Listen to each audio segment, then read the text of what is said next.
Woo!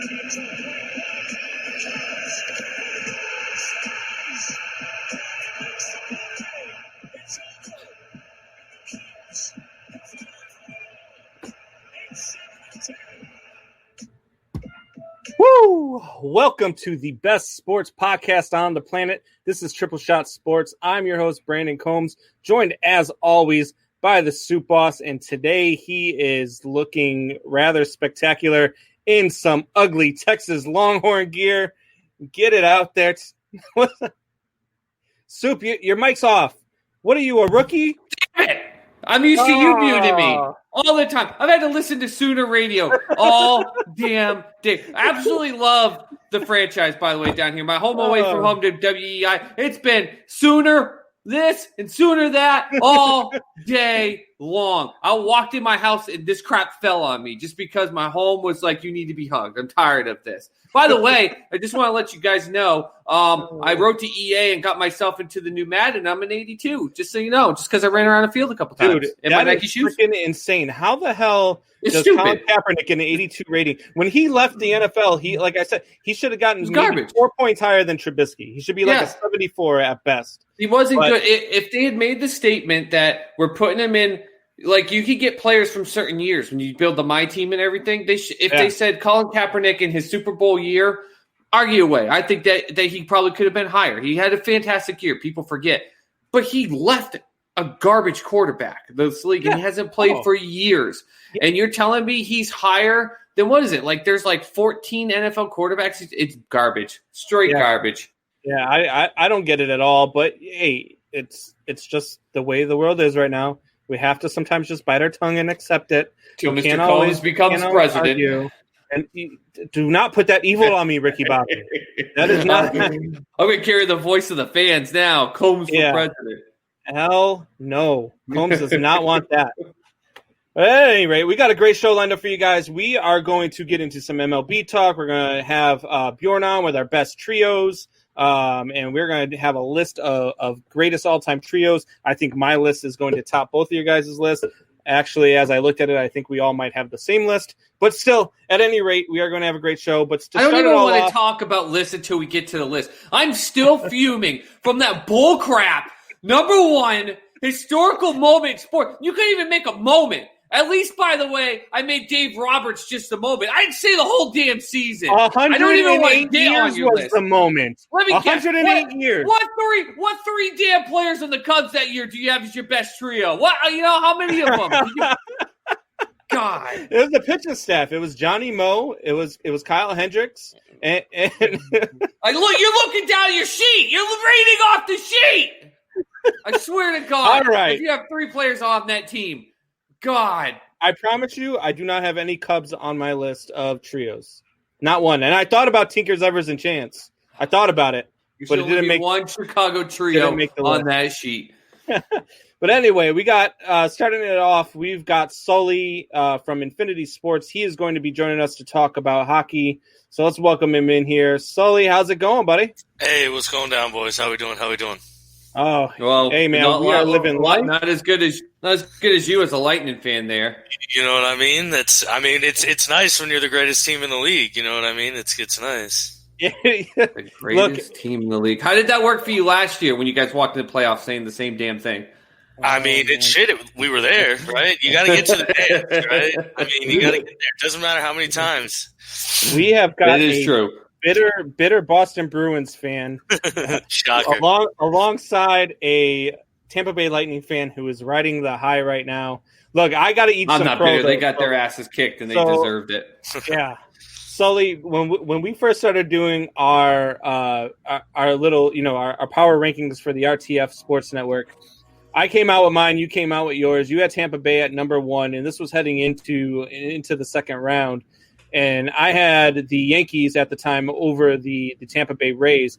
And, man, you scorched me. You're like, how can Tampa Bay, they're 8-2 versus the Yankees.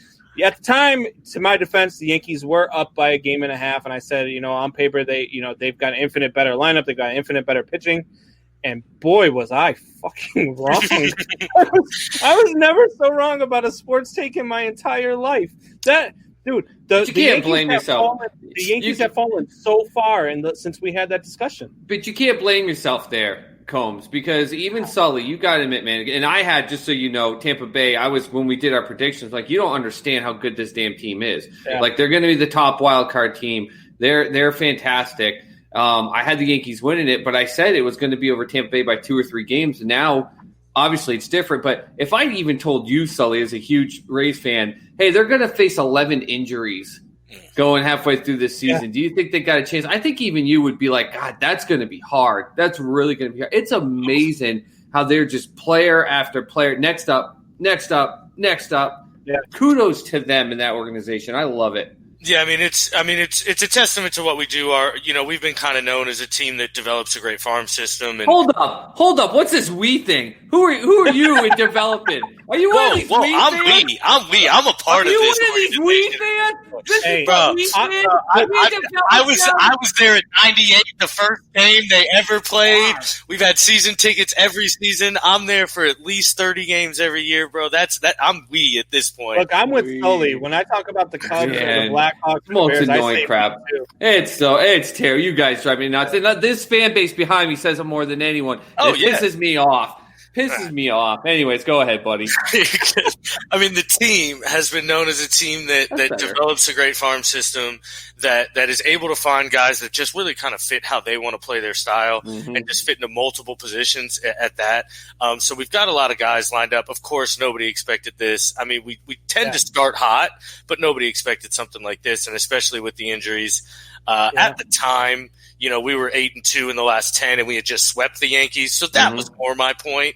But yeah, even I couldn't predict that the Yankees would go 5-16 over the next insane. And where I thought you were even more wrong, because I really thought Boston was going to go in and throttle Tampa Bay. Like, Boston, to me, probably more so before the bubble, was the team to beat in the Eastern Conference in the NHL. They were they were the team. They were playing the best hockey. They were the best team in hockey, in my opinion, at the time, before COVID shut everything down. And then they had a little lackluster in the round robin, and then came through in the first round and looked really good again. Looked like that Boston team that we had seen before COVID hit. And then, man, your Tampa Bay Lightning just made them look silly. They all 6 games, even the games that they lost, Boston looked silly. No, Boston won. Hold on, let me defend before we go give Mr. Tampa Bay here. By all means. Game 1 and 2/3 of the way through Game 2, Boston played very well. And even in the game where they ended it, you got to remember, Boston put up over 50 shots on that net. It wasn't them getting made look silly. It was one hell of a goalie performance on that other side. Yeah. He was stopping stuff. You could cut a hole in the side of the net and somehow get the rules to change and try to sneak it through on the side. He would have found a way to stop it. Like, absolutely fantastic job by that goalie. Amazing job. Yeah, Vasilevsky's a stud. He's a true stud. We let go of Ben Bishop at his prime, because we had Vasilevsky in the wings. So he's a true stud. The one thing about Game 1, I think that was actually a cheap win. You guys had 2 power play goals. We were coming on strong at the end. I actually was kind of inspired by that loss, to be fair. But I agree. I didn't really expect to handle Boston, kind of not as easily, but I didn't think it was going to be as smooth as it was. But we're clicking. We're moving on all cylinders, and when we click, I think we're the best team in hockey, and we're incredibly tough to beat. We're fast, we're strong, we play defense, we got a great goalie. And then Game 1 of the Eastern Conference, dude, 8-2. It was. The Islanders are not supposed to be there. They were playing peak hockey, ran into a Flyers team that just was playing as terrible as they could play. And so, those games were great, but the Islanders are not a team that's going to be able to hang with the Lightning at all. Yeah, I said it on our show on Sunday. I said that the Islanders remind me of that team who is like the NCAA tournament when you get that 12 seed that makes it to the Final Four and then just gets blown out in the Final Four. That's a perfect analogy. Yeah, by the 1 seed. Yeah. And that's where they're at. That's really what it is. Yeah, the Islanders are really the thing that scares me for Tampa Bay heading into the Stanley Cup Finals is I think that they're going to handle the Islanders in 4 or 5, and I think that the Dallas and Knights series is going to go 6 or 7. Yeah. So that cooling down period I always like a team that goes 6 or 7 versus a team that wins in 4, especially in that first game of the series. And I feel like if you drop especially to a team like the Knights, maybe even more so than Dallas, if you drop the first game to the Knights, you find yourself with your back against the wall in game 2, because I don't think that you can come back from a 2-0 deficit on a team like that. What do you think about that? I mean, to be fair, it just happened. We just finished with Boston pretty quickly, and then the Islanders and Flyers went for an extended series, and we came out on fire. Now, granted, Vegas and Dallas are not the same team as the Islanders are, but in these shortened playoffs, because every game's now just back-to-back, there's no travel time and things like that, I think that cuts down. I do agree with you. In a regular season, I want my guys to play, but in this, it's shortened down. Plus, I mean, there's reports now that Stammer is not being ruled out for the entire finals. We're going to kind of give hope that Stamkos can come back. And, I mean, any more time for that is great, because if he comes back, I mean, and he's playing even at 80%, I mean, that makes our team so much more dangerous. Yeah, absolutely. I mean, it's not like hockey's like the basketball, they had one of the Eastern Conference Finals is in like game 3, and the Western Conference Finals just started. Yeah, exactly.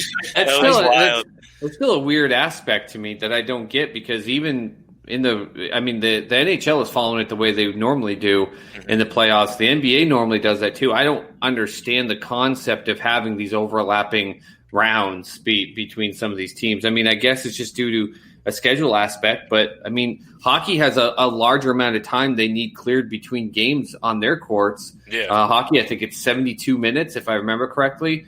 And, it's why when we saw that 5 overtime game, the Bruins game got pushed to the next day. The NBA doesn't have that issue, and yet they're doing these weird overlapping. I don't get it. I think that's going to mess up one of these final 8 teams that we got going in the NBA. I think it is.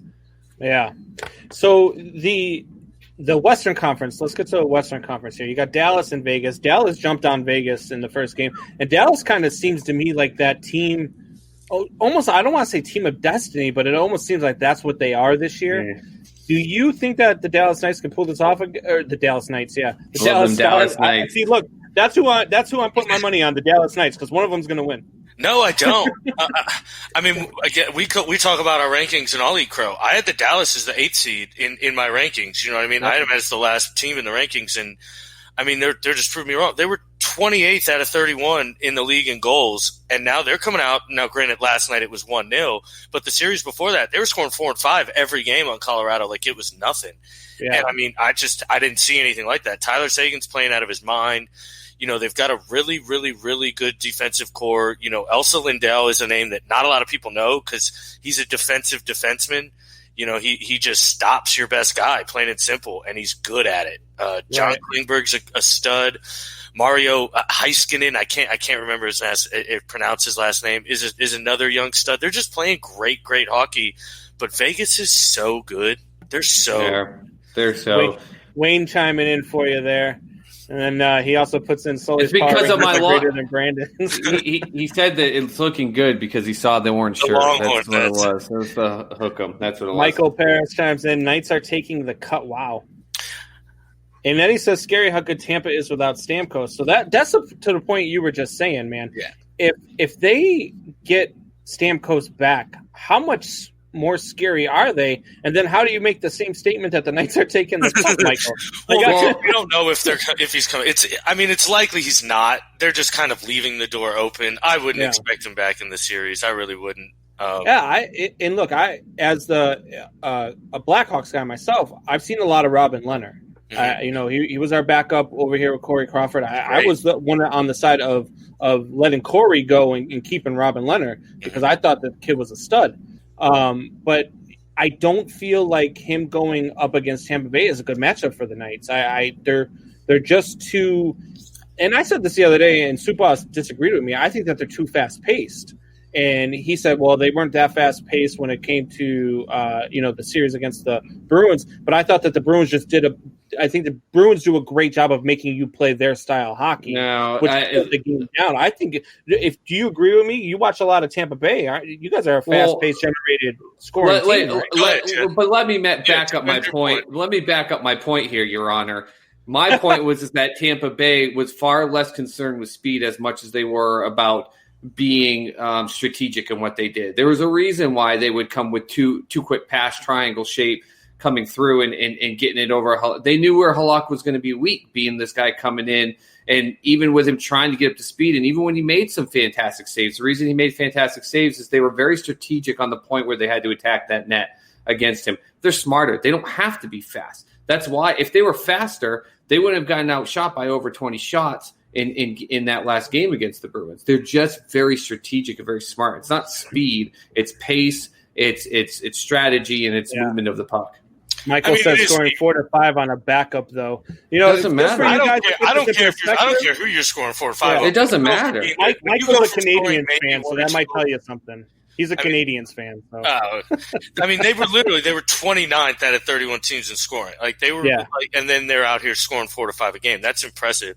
But the Lightning are fast. I mean, we're probably the fastest team in the league. We move the puck from end to end as quickly as any other team. Now, granted, I agree. We're also very smart. We're also very strategic. That's why I think we're the best team in the league. We have a combination of all these things. But I mean, I do think we're going to put a hurting on on either team that comes out of the West. I think we're as good defensively, and I think we're better offensively than both teams. And our goalie's the best goalie left, plain and simple. I love when he starts making the attacks. He goes back to the we remarks. We're always we're here.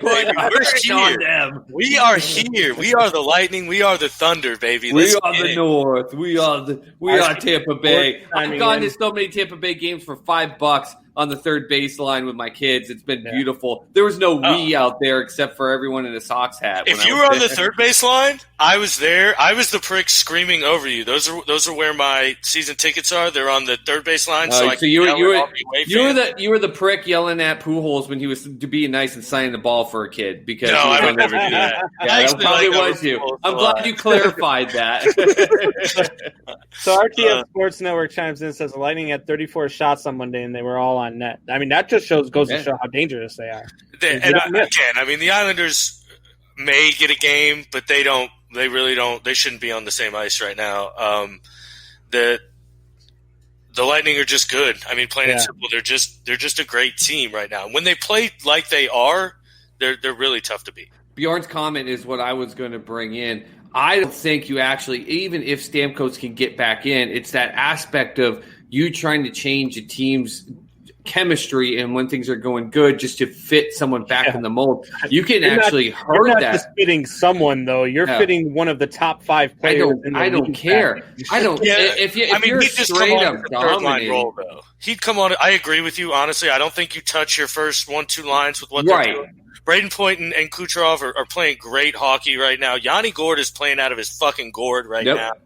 I mean, so I agree. You don't really mess with that. But if he's healthy, series is tight 2-2 in the finals, you throw Stamkos out there and you see what you can get from him. Yeah, exactly. But if they're up 3-1 and they lost one game, luckily 2-1, it's no problem.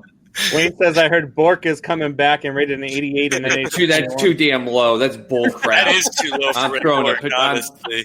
That's horse dog. That's a great one. It better be a 9 on that. All right, so Sully, you got the Tampa Bay Lightning, no matter who they play, winning the Stanley Cup. I do. I don't see any, like I said, I don't really see anybody out of the West I don't think Vegas is playing at their top tier, and they would have to play at the top of their top tier to hang with us, and they're just not at right now. Leonard's going to have to and there's no way Dallas can hang with us. Well, for sure. He's going to have to stand on his head. Pacioretty's going to have to play out of his mind. I mean, it's going to be a great series. They're the 2 number 1 seeds, so it'll be a great series. I think we'll take it in 5 or 6. If we play the Stars, we'll take it in 4 or 5. Hey, man, it's going to be a fun one to watch. Thanks for joining us. You want to tell these guys where they can catch you guys? Yeah, make sure you check us out every Monday and Wednesday on Facebook on Infinity Sports, 7 p.m. Check us out. We got me and Wayne G every week, Monday and Wednesday, 7 p.m. Get it. Hey, real Wayne quick, comments Sully. and says that the show's looking better now that you're on. But I've noticed over the last week or so, your show's been looking a whole lot better too. So I don't know what's going on over there, but you just gotta dig any way you can, can't you, bro? What's up, Chad? Hey, is there a cat litter box behind you to go along with that nice little cat tree? Yeah, there's the cat right there on the top. You see her? There she is. Are you that guy who lives alone with a cat as a pet? No, man. I actually have a husky, and these are my girlfriend's cats. The girlfriend's cats. Once they're the girlfriend's cats. Yeah. That thing is in there while you're recording a sports podcast. That is your cat. I know, that right? Yours. Well, if I touch this cat, you will hear the devil come out, bro. Man. All right, Thanks for on, guys. Thank you so much. I appreciate it. No problem. Thanks, we'll Sully. do this again, probably right before the finals. Sounds good. All right, man. Have a good one. Right. Take care. Later. Yeah, hey, man, look, it's always fun talking hockey, especially when you're talking hockey with somebody who knows the game like Sully does. Sully's a through and through hockey guy. He really studies the game, and, man, does he love his Tampa Bay Lightning. So it's always fun to have a conversation like that. We were talking I was talking with some of the guys from the RTF Sports Network, and we're talking about, like, different ways and different shows that we want to do things and different things that would sell. And one of the things that I brought up is there's a reason why ESPN and Fox Sports, you don't see them, on their talk shows talking a whole lot of hockey. And it's just because not a whole lot of people understand the game of hockey, so a lot of people don't like to listen to it. But if you have a show just dedicated to hockey, which I think Sully would do an excellent job at, I think that you could get a whole lot of people. That's what I'm saying, man. It's also just the aspect. I know just because the major people don't like it, but living down here, there's a ton of soccer fans. Someone really knows the sport, you're going to get those people committed to it. I'm a huge Formula One fan. I spent an hour at work today, absolutely an hour I did not need to waste, talking with a couple of my friends in there that are big F1 about the craziness of this past week's race. I mean, poker, or whatever it is. You get people that are good, they're going to be good. Yeah. Reeves wants to know where the F you've been. I don't know what that even means. I mean, we're on all the time. I'm on all the time, baby. Maybe because you weren't in the meeting with us today, but you were at work. Maybe you didn't know because the meeting was when people are working and when people are like, it should be tomorrow, and you guys randomly an hour and a half before a time go, oh, it should be tonight. Let's do it. Need a damn secretary to keep up with you guys. Jeez. And then the guy who said, let's do it tonight, didn't show up to the meeting either. Exactly. So where the hell have I been? Not wasting my time like you. How do you like that one? All right, so we're going to take a quick break, and when we come back, we are going to get into our list. So we had one of our viewers, a good friend of mine, Bjorn Bruckshaw, who came up with a question last week during Shop Talk about who is the best trio of all time, since he has a lot of conversation about best duos. So that kind of sparked a conversation, and we invited him on the show, and he accepted. So we're going to take a quick break, and then when we get back from our break, we are going to bring him on. And we are all going to go through a list of our top 5 trios of sports all time. Not just one sport, all sports all time. And top 5. Be right back. I did 11, man. This is going to suck. Crap. We'll be right back.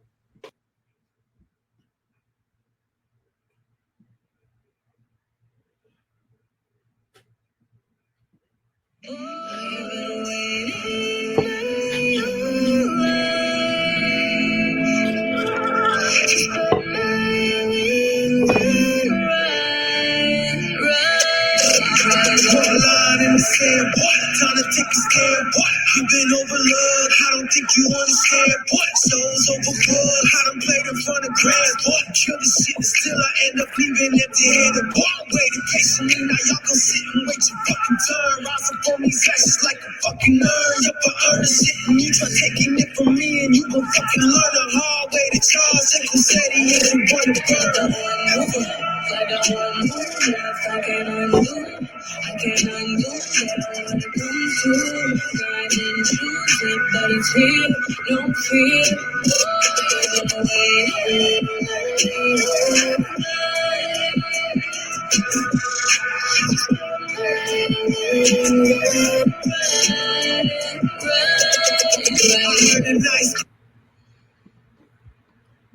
All right, we are back. That is our guy Mises with the song Rise Up. That's one of those ones, man. Every time that thing comes on the playlist, I have to turn the volume up in the truck. That's a good one. You're that dad bod guy over in his broken down Chevy, rocking out like crazy to Leonard No, Skinner. I've got a 2011 Ram 1500. I don't do Chevys, but okay, so 10-year-old truck nonetheless. Yeah. Hey, look. I mean, I'm broke. Like I live in Chicago. If I had a new one, the damn thing would get broken into anyway. So, all right. So we had talked before we went to break. We are going to bring on Bjorn Bruckshaw. We are going to talk about our top 5 trios of all time. So without further ado, we bring in Bjorn. Bjorn, how's it going, bud? What's going on, fellas? How are we? Oh, so many guests today. This is crazy. I'm waiting for Oscar the Grouch to pop out of some trash can somewhere. I could go get him right now. He's outside if you want. Oh. I was waiting. That was a softball pitch to you, Bjorn. You were like, you already got Oscar. He's right there in front of the Chicago's Cubs. Hey, you don't know this guy a softball pitch. He's about to knock it out the park, man. This is one of the best softball players I've ever met. Shoot. I just don't tell him that in person because then his head gets all big. And so you did it on something that's live and recorded that he can go back on YouTube, by the way, and he can pull it up at any time and record it. It's on replay. It's on replay now. When can he go on YouTube and listen to us again, Soup Boss? You could go on right now. Actually, you can go on Triple Shot Sports Podcast and watch us live. You can comment. You can hit subscribe, so we're not giving away more free stuff from Mr. Combs. You can go on any time and hit subscribe. Yeah, right down below. You can do it live. And then once YouTube gets done with trying to make sure we're not trying to rip off Mises, then they post it. Then you could go and watch it anytime and go on and record Mr. Combs telling you why he thinks you're the greatest softball player that's ever been around. Hey, that's how we do you it. You can also record the worst damn number 1 on a list ever in the history of all sports. You haven't heard last this podcast. number one yet. You haven't heard this number one yet. This one might be worse. I don't know. I swear to God, if you lie to me and there are 3 Chicago Cubs on this list, number 1, I'm leaving this show. Bjorn, you're about to become a co-host like that. I'm going to leave with you, man. I'm going to leave with you. All right. So you had said last week, Bjorn, that you had a debate about duos on Facebook. And I see you, especially on Sports Soup, you're on the Facebook page all the time, posting and bringing conversation to it. And so I had seen some of your duos, and so you brought up an interesting question with the trios. So that got me thinking, wow, there's been some really good trios that you could think about. And Suplas even said before we went to break that he came up with 11. I came up with 5. So, but yeah, so let's go and why don't we go ahead and let you lead off? Who's your 5th best trio of all time? So it's so hard because each sport is different. Athletically, football players to basketball. So I have an asterisk from my number 5 team, and it's the Astros. It's 1980 Miracle on Ice team from there were 21, 22 playing in the top hockey people in the world, the Russians, So I have a little asterisk, even though they're not trio. That's somebody I throw in there. Okay, so. All right. So he's got the 1980 Miracle on Ice team. Dude, I kind of feel like we just had Wayne G on the show. Kind of way. I don't know, Soup Boss. Sorry. Listen, I don't give 2 craps what this guy says. Anything you can make 6 asterisks on a 5 list, and it still will be better than the freaking number 1 he had on our list the last show. John, were you listening to my number 1 last week? No, I tend not to. He tends not to listen to you. Well, look, so we did our top 5 sports moments of all time, and for me, I had number 1. I had the Cubs winning the World Series. Yeah, that's wrong. So, how many other times has the team had to wait 108 years between championships? Well, look at the Red Sox. Even though it was 108 years, look at the way they did it. They were down 3 games. The Cubs did. No, not in the World Series. They weren't. Oh, not World Series, but they still came back in that momentum. The Cubs came back in the World Series and had to deal with the Rangers in Game 7. It doesn't matter. It still doesn't matter because I gave you a guy standing in front of Hitler against racial injustice. Stood against a tyrant. All right. Of his own country with Jesse Owens. But the Cubs winning the World Series is way better. Way better. Idiot. Way better. All right. So at number 5, you dink, I have Magic Johnson, Kareem Abdul-Jabbar, and James Worthy. I think that they are the fifth best trio of all time. Just looking at the numbers, in the time that they played together, Johnson had averaged 19.7 points a game, 12.2 assists, 6.9 rebounds a game. Kareem was averaging 18.8 points. Worthy was averaging 17.9 points. The rebound. I mean, these guys were an absolute phenomenal trio. Probably a top 3 trio in basketball all time, just basketball alone. So I have them at number 5. What about you, Subas? I've got to give my honorable mentions. I'm not going to go through the list, but there's 2 sets I want to give honorable because they're college. And I think a lot of times, unfortunately, college, we don't get to see the greatness because of the less amount of time together and everything. But 2 groups. One, Joakim Noah, Al Horford, and Corey Brewer with that Florida Gators team was a team that no one understood what the heck was going on. And they just, from beginning to end, in all those championships that they had down there in Florida, they dominated. They were smart. They were very good at what they did. And then to me, still one of the greatest, if not the greatest college football team ever, the 2001 Miami Hurricanes. They had Clinton Portis, Willis McGahee, and Frank Gore. That was their running back set. That's insane. I'm not even talking about their tight end group and everything like that with the Jeremy Shockey and the other guys. But that was a group of 3 as a running back. But my fifth is a pitching trio. And I know there's some other pitching trios historically that maybe statistically wise was more dominant. But for me, when I went and watched highlights and stuff like that, there's just something about this trio that they should have had more World Series. And that's Tom Glavine, Greg Maddux, and John Smoltz. Yeah. You just did not dominate in a way that they did 1 through 3. And what shocks me is that they didn't win more than 1 World Series. It's just the fact that normally you just need 3 good starters to win. You need an ace, a guy that's a near ace, and then a guy that at least just go out there and just ball it out. These were 3 aces on any other team that would go out there. And the fact that they didn't win 3-4 World Series blows my mind to this day. So that's my number 5. I have them at number 6 on mine. So I was close with them. Hey, who did Maddux come from, Combs? Do you know? It's funny. So he came from the Cubs, and the worst part was that's how bad Cubs ownership was in the 80s and 90s. Was that Maddux had actually had his first Cy Young was with the Cubs, and he won the Cy Young award. And the Cubs ownership, the Wrigley Company, said, "Hey, you know what? We think that was a fluke. We're going to let you go to the Braves." Yeah, the Wrigley Company traded him for a pack of gum. Yeah, pretty much. It was bad. That's why I put in the World Series, the greatest moment of all time. All right, so Bjorn, who do you got at number 4? So my number 4, I'm going to actually go over to soccer, and it was with Messi, Neymar, and Luis Suarez. My 6. When they played for Barcelona.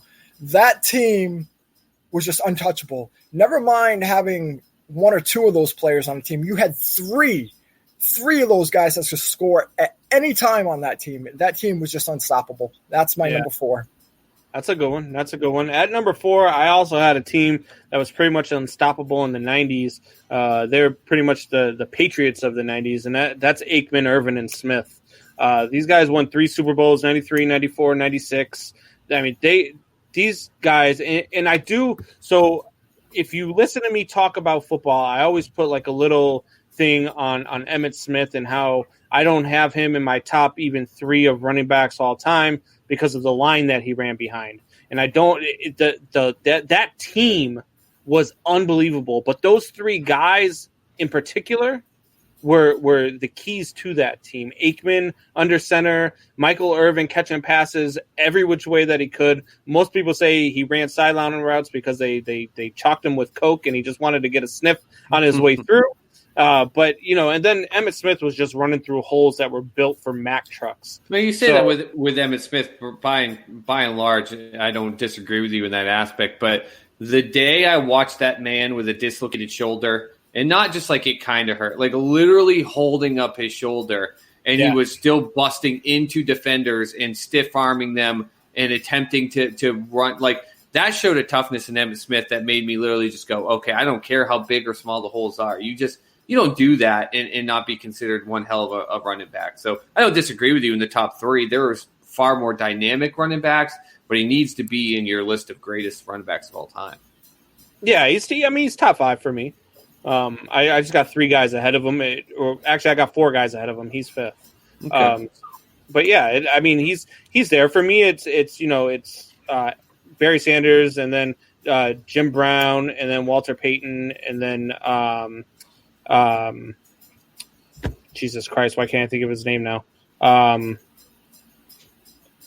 At any rate, he's fifth for me. And then who do you got at number 4? No, I can't make your list for you here, Combs. You got to come up with it. But my number 4 is going to definitely throw a shock, especially for you, Mr. Combs. And I bet you're going to try to be pissed off about it. But every time I wanted to go higher, the 3 above it, I just had reasons I think were better. But if this trio had stayed together just one more year, I mean, it might have been probably the greatest of all time. But that's Jordan, Pippen, and Rodman. Only having the 3 years together, I think, is what really hurts it. If they had stuck just one more year and won another title. And a lot of people don't like to even consider it a trio. They always go Jordan and Scotty, and some people will put Grant or they'll put Kerr or Kukoc. And it's like, you do not just go watch anything, a documentary on Dennis Rodman that will, of course, show the craziness of his life, but just how dynamic and how hardcore he was on the court. I put it this way. I heard someone say it. How important Rodman was to that trio. When he was gone in Vegas during the finals, you had Michael Jordan flying to Las Vegas like it was the movie The Hangover, looking for that man around tigers and everything else. Like, even Jordan, the GOAT, knew if we don't have Rodman, we don't do this. And to me, I wish they'd gone one more year. But at the same time, I don't think it harpens from their greatness, even at number 4. For not even just one more year. I wish for everything, if I could undo one sports moment ever in the history, I wouldn't even go with it with any of the Cubs moments that would have changed, their ways there. I would go with Jordan retiring and going to baseball. Man, would I have loved to see what he would have had if he had those 2 years back in between the 2 3-peats. Because I believe with every fiber of my being that they would have won 8 straight championships with Michael Jordan. They would have beaten the Rockets, and it would have silenced all the LeBron GOAT conversations for sure. But I think there's a part of me when I've made that statement too. It's that relationship he had with his dad. Like, how much do we as dads, if my kids say they're going to do something in order to show an honor to me, I mean, maybe I go, hey, listen, you're leaving behind the world, but it's what's in here that matters. So, but I agree with you 100%. They would have won 8 in a row. It would have been ridiculous. Yeah, so we'll go with number 3, and I'll just give you the spoiler now. You took my number 3 with your number 4, so I have Jordan, Pippen, Rodman. And as I was looking this up, I saw some lists that had Jordan, Pippen, Kukoc in their list, and not even Jordan, Pippen, Rodman. And I was just like, to me, that's insane. Like, it's got to be Jordan, Pippen, Rodman over. It's got to. So, yeah, I definitely agree with that. Bjorn, who you got at number 3? This might blow you guys away. I had Larry Bird, Kevin McHale, and Robert Parrish. Yeah, baby. Woo! So green. I mean, what? 3 championships. Wow. I mean, McHale wasn't really a big factor in the first one, but man, when he played, man, that guy could ball along with next to Larry Bird. They wiped LA all the time with them. They were always the top team. You got to look at it. So that's my number 3. I got him in my top. I got him in my top 10. So I love it when I don't have one of my beloved teams in there, but Mr. Combs puts him in. It makes me happy. Like when he picks Brady to win the Super Bowl this year, I'm like, I have no problem with it. I can be wrong. You can be right. So you can be right about that, Bjorn. I have no problem with it. Right.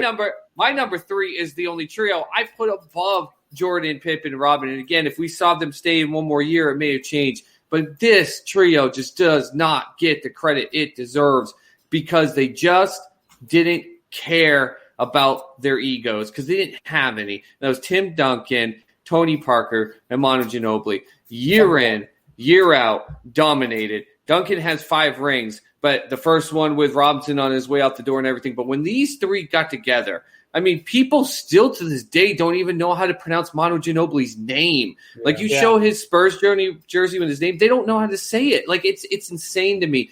They were on another level. They understood the aspect of what Stockton and Malone did with the pick and roll, but with another dynamic added in. They were one of the first teams that learned how to come up the middle and cut out for that 3. They were the ones that really kind of invented that aspect. And they were truly the trio that if Duncan somehow had an off game, Tony would pick up. If Tony had an off game, Manu would pick it up. They never had a game where all three of them just weren't there. In fact, I think I remember one time there was a game like that, and I remember the announcers just going, is the world about to end? We don't understand what's going on. They were if one of them had a shred of ego, everyone would know more about them. And to me, they're the greatest NBA trio. Just to give you a little sneak peek of my top two is not NBA. That's it. I think that's the greatest NBA trio ever. Even with the greats before them, I think there was no one better than those three. Yeah, no, that was a good one. They are a great. They didn't make it into my top 5. I had them at 7. But yeah, they were definitely a great trio. Bjorn, who's your number 2? So my number 2 is Wayne Gretzky, Jerry Curry, and Mark Messier. Yeah. That team, I mean, they're dominant. Just like every team that I've picked, they've dominated through. And just Wayne Gretzky, man. That's all I got to say. Wayne Gretzky. Yeah. You know who Wayne Gretzky is, Mr. Combs? That's the GOAT of hockey, by the way, if you need a reminder from my meltdown. Gordie Howe is the greatest of all time. You're so full of crap. You're so full of it. You know you're doing that just to get me riled up. No, hey. You admitted to me after off air. While we're recording, you said, man, I was looking it up before the show. And I was like, holy cow, this is – I'm just going to pick this. That's what you did. So number 2, I also had – but I had a different third, Bjorn. We have the same idea. So even though I didn't say he's the greatest of all time, I have Gordie Howe there at the greatest of all time. But I had Wayne Gretzky, Mark Messier, and Paul Coffey. So you had Gretzky as the greatest offensive player of all time. Messier is the greatest captain of all time. And Paul Coffey is arguably one of the best defensemen of all time. The 5 Stanley Cups between 84 and 90, that team was unbelievable. And those 3 leading it were just unstoppable. So that's who I had in my number 2. Pretty close to yours. We just had a different trio out of those teams. And really you could put anybody in as a third next to Messier and Gretzky, and it would have been all right. And that's why, and just so you know, I don't have either one of those 2 groups that you just had in my top 10. Not to say they weren't just dominant, but we did this list, I was literally looking at who were the 3 staples where they had some support, but there wasn't an interchangeable third. When you start getting 4th and 5th, like Murderers Row, I don't have them on here because that was a 5. People grouping, and some people go, the 3 through 5, the 1 through 3. To me, what are the 3, and then people that are around him support. Mark Dowling chimes in and says, "Cheers, guys! Love drinking margaritas while watching." What are you drinking, Cole? He was laughing at me because I was drinking margaritas last week. That's my girlfriend's brother. So I hope he's just shitting on you.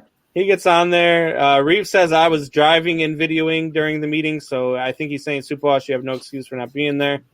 Michael Paris says Superboss probably doesn't remember me from when I was a kid. Huh. Oh, man. I'm an old guy, man. Like, did I coach you in a little league? All right. Did you know me when I was a kid too? When you knew me as Yogi? Like, I lived in over 50 houses growing up and went to 13 schools and have moved all around since. I hate it. People walk up to me. I'll go back to New England and people go, "Oh my God, Chad." And I'm like, "Yeah, that's me." Who the hell are you? I don't know. We went to school. Like, you changed schools and came back. I'm like, okay, my question still remains. Who are you? I don't remember. Got babysat by Arlene Tubby Mead. Oh my God. That's my great Aunt Tubby. My goodness. Oh my goodness. Damn. All right, I do remember you, Michael. Wow. Jeez. Oh man. Getting old. Those are kids in you. You shouldn't be old enough to have kids. Man, I'm getting too damn old. All right, Soup. So who you got at number 2? Okay, my number 2 was ones that in my brain I'd always had them, and yet if you had me make this list without doing research, I would put them in my top 10, but they would have been closer down the bottom of my top 10. And I know a lot about this team, but today, of course, when I took my bathroom breaks at work and I do my deep research, a la Odell Beckham Jr., I just couldn't – I realized I thought they were only responsible for 3 titles. They were responsible for 4 titles. with a couple years gaps in between, and just the dominance of them all the way across. Terry Bradshaw, Franco Harris, and Lynn Swann. Holy cow. Yeah. Like, I already appreciated them. And when people rag on Terry Bradshaw, I love absolutely coming to the guy's defense. But I even went in further than I even realized today. I was like, holy crap. This was the Brady and Patriots of their time. They truly were. Four Super Bowls in 6 years, 7 years. Dominant even in the years that they didn't win. They went far. I mean, just insanity the more I looked at it. And I was like, a team in that era winning 4 Super Bowls with those 3 staying attached to each other, you just can't beat that. So that's my number 2. All right. Hey, that's a good number 2. That steel curtain, man, was unreal. Yep. So, yeah, hey, that's not a bad number 2. All right, so Bjorn, you started this whole conversation, and you started all this, and I'm wondering if all 3 of us have the same number 1, because I thought number 1 was kind of a no-brainer. So I guess we'll find out. And Bjorn, you can go ahead and go first. Who you got at number 1? Well, so I kind of have an honorable mention first to give out there, which I'm surprised. I love honorable mentions. My honorable mention is Montana, Rice, and Roger Craig. Look what Montana, one of, if not tied for the best quarterback in the league. You got Jerry Rice, and then you got Roger Craig. I understand there's Troy Aikman, and then you got Michael Irvin and Emmitt Smith. But I think Joe Montana was better than Troy Aikman. I think Jerry Rice. Yeah. I could be wrong, but that's just my honorable mention. No, you're right. Yeah, no. I mean, I definitely, when you go quarterback alone, you got, Jerry Rice was better than Irvin as a receiver. Quarterback, you got Montana was better than Aikman. I think Emmitt Smith, though, Absolutely is probably, probably. But, yeah, no. So, yeah, that's a good honorable mention. So who's your number 1? The Dream Team, if that counts. Hey, whatever you want counts. The U.S. Olympic team when they. What do you think this is? Your suggestion, Bjorn? So, I mean, you had Larry Bird, Michael Jordan. You had, I think it was Magic Johnson that was on it too. Yeah. But these guys, and they just steamrolled through the Olympics. They couldn't be touched. And to play with all those guys together is just that's my number 1 pick. Okay. My favorite story about them was when MJ and Magic had they didn't even have practice. I can't remember who was coaching, and he said they would literally take the ball, they would be captains, and they'd pick their team, and then they would beat the living crap out of each other the whole practice, with one of the captains being pissed and the other one gloating, and they'd all walk off the court, and I would just go, that was good practice, guys. Like, I can't remember who it was, but he's like, I didn't ever teach them anything. He's like, I don't deserve this gold. He's like, I don't deserve the gold. He's like, I got a gold because I showed up. That's it. Yeah. I mean, how would you coach a team like that? Could you coach a team like that? By letting them do what they did. Yeah. Go, guys. Because if he blew a whistle and said, no, we're not doing that, his ass would have been in so much trouble. By saying, cool, guys, you do what you got to do. Though, in the back of his head, the only thing he was probably worried about was injuries, with how hard they said. There's people that said that in some of those practices, because that was the elite competition actually against one another, they played harder than they did in the actual games there. But I couldn't actually do the Dream Team just because of what I talked about earlier. I mean, you could go ahead, interchange 3 people constantly, rotate them all out. To me, if you want to get into a list of the best teams of all time, that's the Dream Team. That's why they were called that for a reason. But I couldn't do that. My 3, this is why I had a feeling it wasn't going to be the same. My 3 are the 3 R's.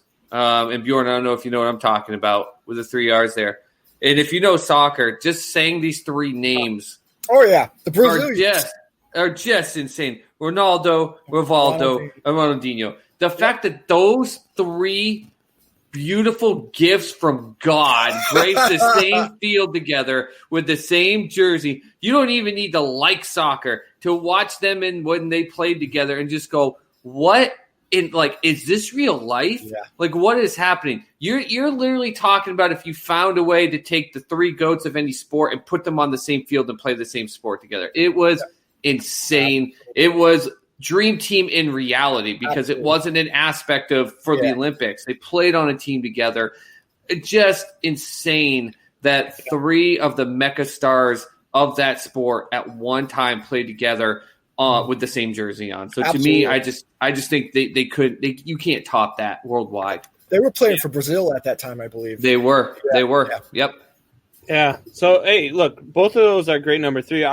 For me, once I started looking at all of this, and I'm a baseball guy, so I started looking at all the sports, and I started looking at what the trios were doing and the dominance that they had. Like Bjorn said, all of his were dominant and this and that. Dude, I still ended up with Murderers Row, the 27 Yankees, the 9 years that stretch of Ruth Gehrig and Tony Lazzeri. What they did in that 9-year stretch was unbelievable. In those 9 years, they had 4,716 hits between the three of them, 857 doubles, 854 home runs, 3,522 RBIs. They hit 330, and that's just the three of them, and they slugged 607. Ruth hit over half of his 714 career home runs. He had 399 in that 9-year stretch. Drove in over half of his lifetime RBIs in that stretch. I think he had, if I remember it correctly, 7 of those 9 seasons, he had 40 home runs or more. Gehrig did that 4 times, and back then that was just unheard of. 40 home runs was not. So that's before they were drinking the juice. Well, don't forget the pitchers had no days rest either. They pitched over and over again. Yeah, and what those guys did, though, in that 9-year stretch effectively ended the dead ball era.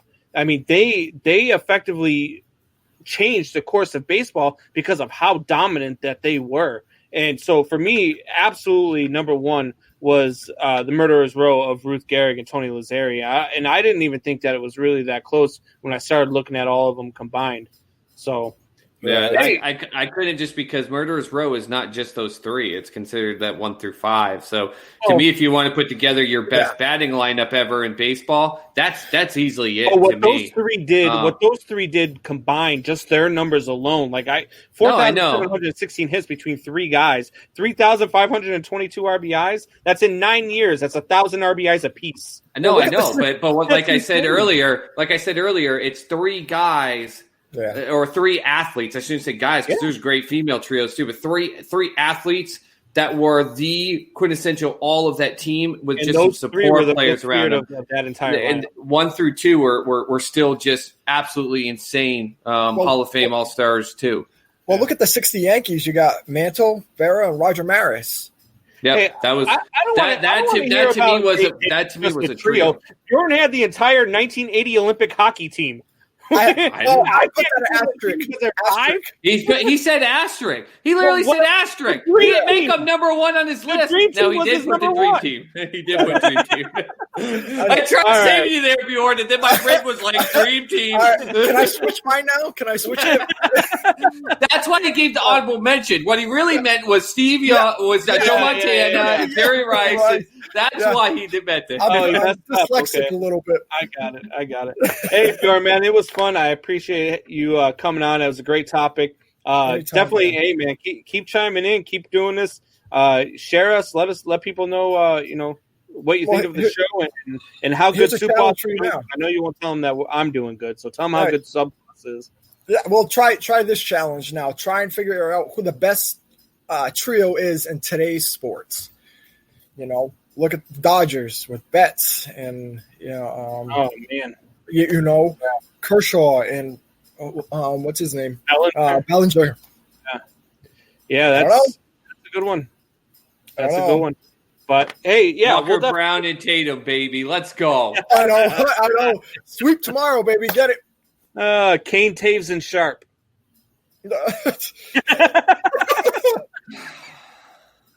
I just wanted to get to. Did you see Subboss' eyes start burning? It's we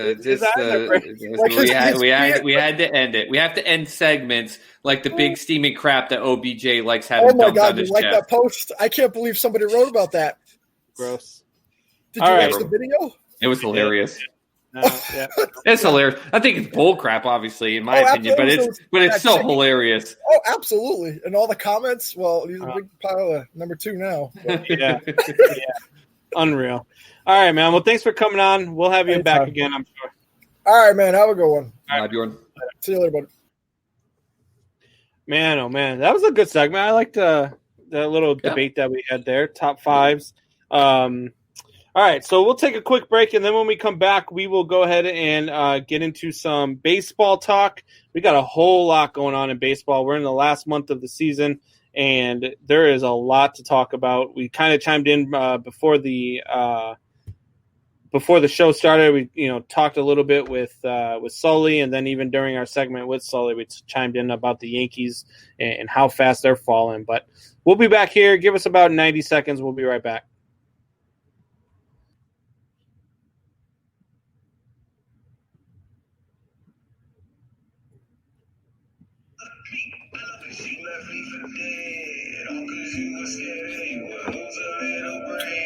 Guess what now you did?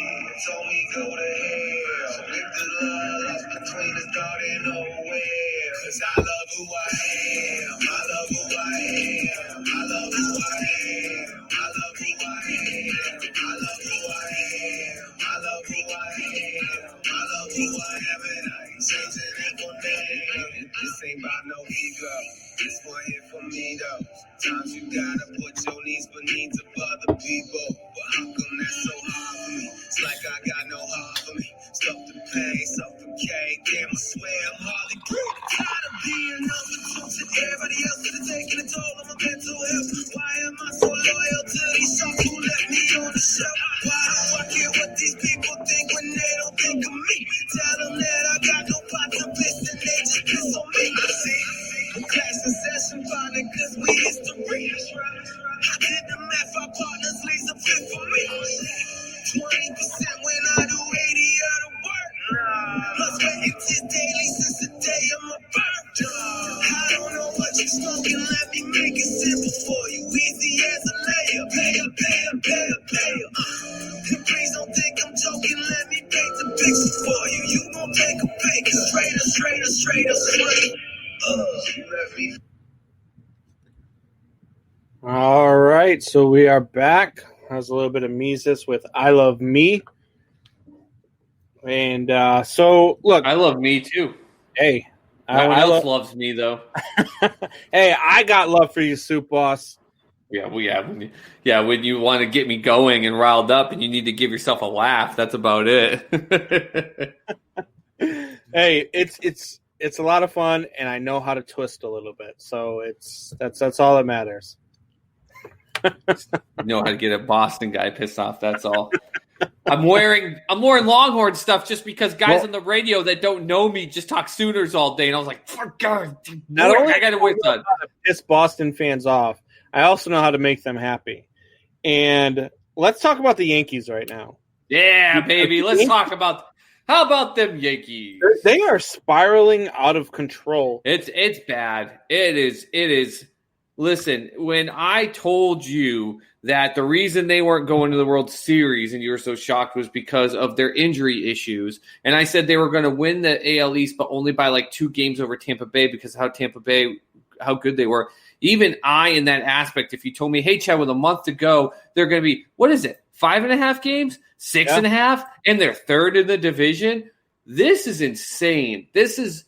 There's injuries, but then there are injuries in which you have zero ability to come back. Screw you, JJ, your Boomer Sooner. You live up in New England. You have nothing to do. You have no ties to Oklahoma, you SOB, just because you have friends that live down here. When you live down here, you could say it.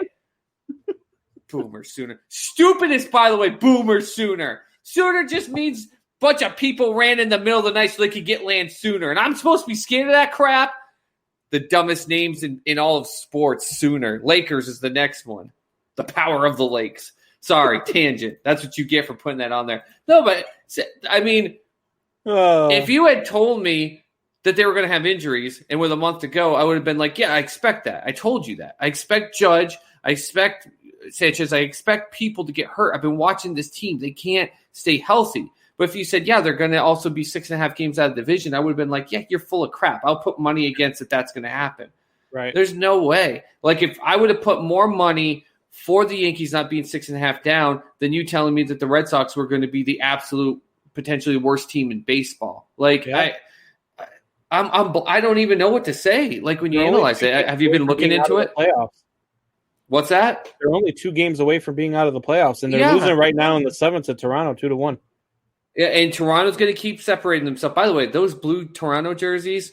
Oh my God! Oh, fire. they are sharp. But of course, you're going to obviously. So you have the 2 from each division, and then it's 2 wild cards. Correct? Correct me if I'm wrong. Okay, with this weird thing. Obviously, one of the 3 AL Central teams is going to be the first one. Those 3 teams are just killing it right now. Indians and White Sox are tied with the Twins a half game behind. Right. But then what? You've got the Yankees at 21-20. The Tigers are 18-21. The Mariners are 19-22. And don't sleep on the Mariners, man, because they're sneaky good. And the Orioles are 19-21. They took 3 out of 4 from the Yankees this weekend. Insane. The fact that's it, I will absolutely be so happy with being so wrong about this team and giggle with the amount of joy necessary if they miss the playoffs. Now, let me clarify this. Even though I'm a Sox fan, I'm a sports fan. When people talk about how baseball almost died and they talk about McGuire and Sosa bringing it back, I'm sorry, they didn't bring it back. They brought explosion, that ratings aspect. What brought it back with the New York Yankees winning that late 90s stretch. The New York Yankees are so pivotal in a global scale to ensuring the success of Major League Baseball. But, man, I'd love to see them just fall flat on their ass just this year and really just have to recoup. They'll be back next year. They'll be just fine. And the biggest thing for them, it's not even just the injuries, but the guys who are healthy just aren't performing. They're not. They went out, their big pitching acquisition was Garrett Cole. Did you see that? Did you see the post I put up about him, about his stats this year? Yeah. Horrible. It's gross. It's gross. Now, would I put him on the Red Sox rotation happily with those stats? Damn right I would. He hates that staff, though, isn't he? Yeah. Look, the Yankees, not only have been dealing with injuries, but like I said, the guys who are actually in the game, they're just not performing. They're not deep. Their starting lineup is great on paper, but they don't have the depth. They don't have the guys that come in and fill in and take up, for the 2 or 3 weeks that they may be missing a guy due to injury. And man, they're just hurting. And if they keep playing this last 3 weeks of baseball the way that they're playing right now, I'm telling you, teams like the Seattle Mariners are going to catch them. Yeah. And it's not going to be pretty in New York. It's just not. They do not accept as much losing as they do with all of their other teams, with the Giants, with the Jets, with the Knicks, with the even Rangers. They do not accept that with the Yankees. When the New York Islanders may end up being the team that gets them to the furthest in any postseason in 2020 or 2021, that's saying something. Let the Red Sox be the worst team in the league, and I won't care. Like I will just be pumped that the people in New York are just miserable piece of pus bags with their disdain. But like I said, it'd be fun to watch it for a season. But they've got to figure this out. If what you said is 100% accurate, if they can sit here and be good, not be good, be bad with the guys that are healthy, they've got to figure something out. You can't just go out and just buy all the time. And in fact, I'm shocked that since 2003 or 2004, when even though they had to hit that Aaron Boone home run off the Red Sox, but then the Red Sox, since that time, the Red Sox have been their rivals and have been far more dominant in that stretch. And the Yankees still continue year in and year out. Not that the Sox aren't spending top 3, top 5 in the league, but they still outspend them.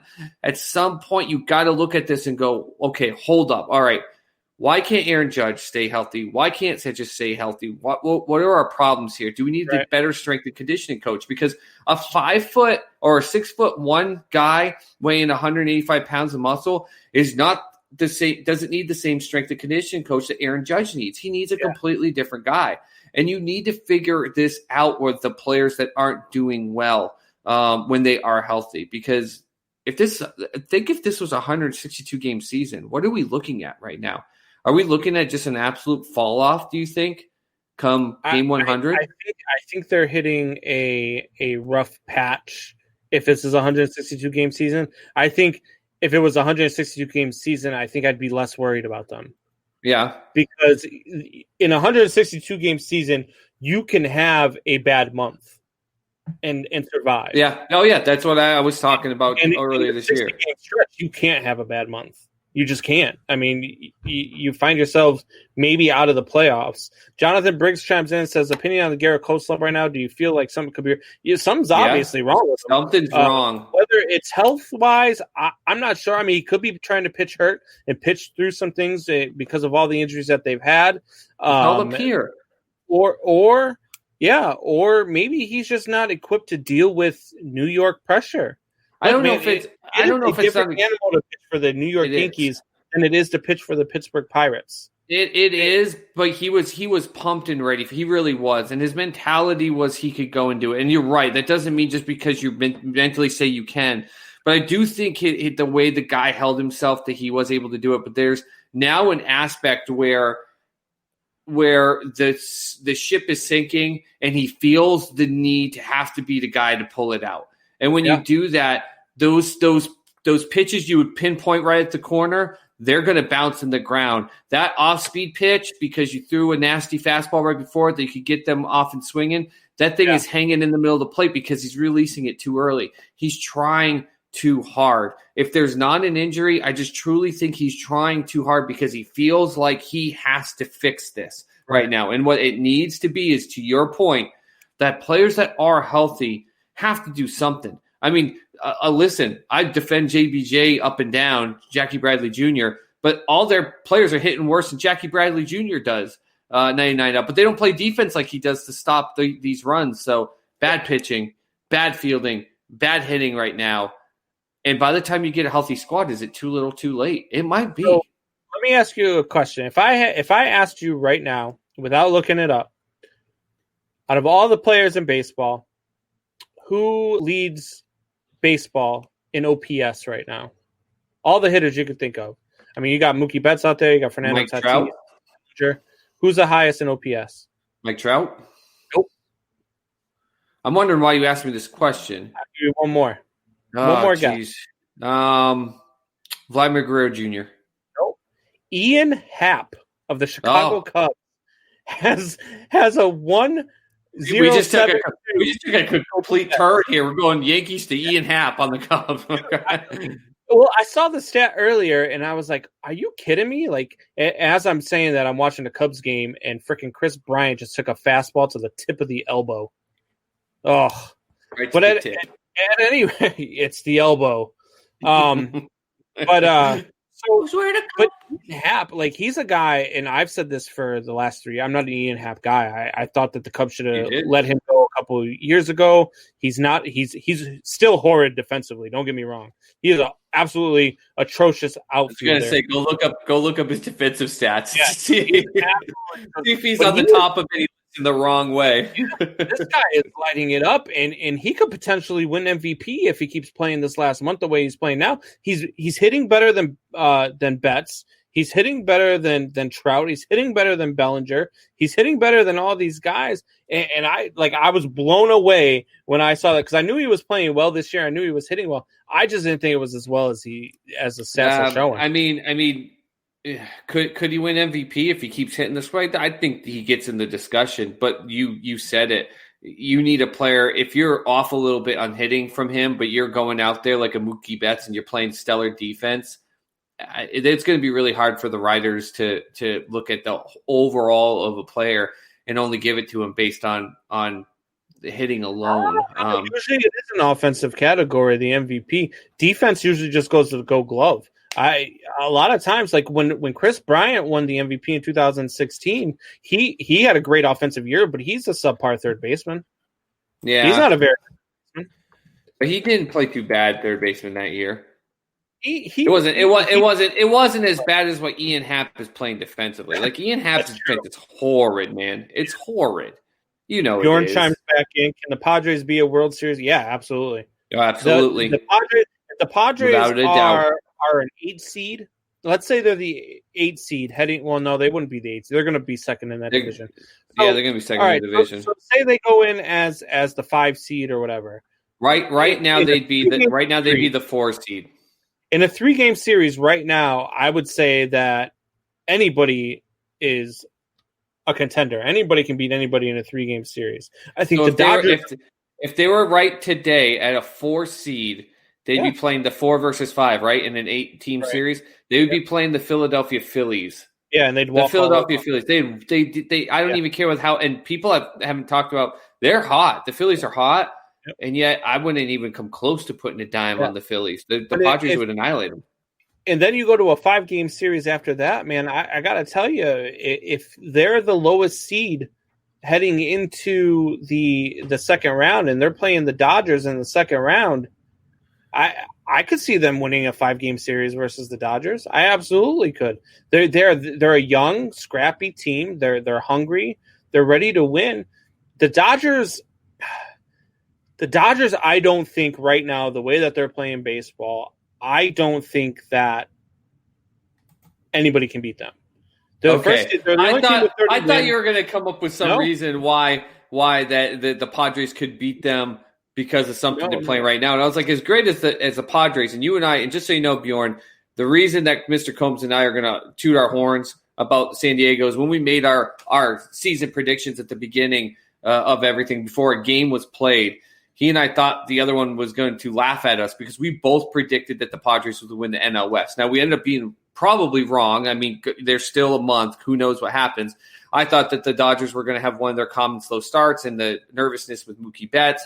But we still thought they were going to be there, and we're going to toot our horns on the Padres in that aspect. Yeah. But look at the Dodgers. I mean, the Dodgers have been playing very well. Bellinger's only hitting .216. Yep. They've done it without David Price. Clayton Kershaw isn't Clayton Kershaw anymore. Like the fact that they are playing so well to me kind of boggles my mind because I don't know how they're doing with this with the guys that they're missing and the guys that aren't performing well. I'm just like I'm in awe of how they're doing it, but they're just playing great team ball. And look, nobody else in the league has 26 wins, or nobody has more than 26 wins. I was going to say the Padres have 26, and the Dodgers have 30. I'm confused with your statement of Kershaw because I said that was my big reason why the Dodgers wouldn't. Kershaw would get hurt. He'd have a slow season. He was hurt at the beginning of the season. He was hurt at the beginning of the season, but then he came out and still ended up pitching. It's not the normal Kershaw. I'm going to sit around for a while and try to push it. It doesn't work. Yeah. He's got a 1.5 ERA right now. I don't know why you're thinking that he's not doing very well right now. Kershaw's got a 1.5 ERA. He's got a 1.5 ERA. He's pitching lights out. That's why that's a big part of why, because my prediction was they're going to come out to their normal start. Mookie would be sluggish to kind of start in the new surrounding, which for a whole 2 games he was. And Kershaw would just not be able to get through fully this season. And it's been the opposite. Mookie has just been lights out, and Kershaw is just pitching the lights off the ball. Yeah. So, but we'll see what we get for what do we always get for Kershaw come the playoffs? I think that's another thing they're going to have to be worried about. Yeah. Another thing that I saw today that I just started laughing about, and I laugh every time I see the stat, is I don't know how the Cardinals are going to sustain what they're about to go through. They have 29 games in the next 21 days. 29 games in 21 days. They have yesterday with Cardinals. So no, today is their only off day for the rest of the season. And then it's just insanity. 29 games after that. It's insanity. That blows my mind. I don't know how they sustain. I don't know how they keep pace. I don't know how they keep playing the way they're playing good ball right now. Don't get me wrong. They just took 3 out of 5 from the Cubs this weekend. They're playing good ball, but 29. Well, let's see. I remember. Let's see. Monday they've got a doubleheader against the Brewers. Yep. So there's one right there. Then they got Friday a doubleheader against the Pirates. Yep. That's not the end of the world right there. And then let's see. And then they don't have another doubleheader, so it's only 2 doubleheaders mixed in the stretch. But like you said, no days off. But at least on those 2 doubleheaders, statistically against the Brewers, who just shocked me, and Pirates. That's just this week. I think they've got 6 doubleheaders planned in that stretch because that's the only way you get 29 and 21. You got to have a bunch of doubleheaders. I'm going through September 27th. Those are the only 2 I'm showing. There's something wrong there then because that 21 days you have to play to get 29 games. Oh wait, there's another one. There's another doubleheader on the 16th. It was diagonal, but again against the Brewers. I mean, they're going to play the Brewers 5 times in 3 days, which is kind of funny to me. Yeah, that's what I'm saying. Even though you're not playing high quality teams like the Brewers and the Pirates, that's a lot of games, and they're rested and you're not. Like, you know what I mean? So I hope. Because I like to see the Cubs and Cardinals in the playoffs, and because I love watching the Cubs beat the Cardinals, but I also wouldn't mind watching the Cardinals just absolutely implode during this 29 game stretch. I would absolutely love it. Man, we're you and I brought it up, and we haven't had to see it too much yet, and it's coming because today here in Oklahoma, we went from highs of 100. And it's plummeted. It's cold outside. We've got rain. We're going to have rain the next 2 days. On the western side of the state, there's going to actually be snow. And 2 days ago, it was 93 out there. The weather's changing, and they're playing games against Pittsburgh, an outdoor ballpark in the Northeast, and Kansas City, which sits on the top. When that winter stuff comes off the Rocky Mountains, it dips down into Oklahoma, and it shoots right into Kansas City, and they get hit with it. Man, I don't think they're going to even be able to get all those games in. So we're going to have this situation.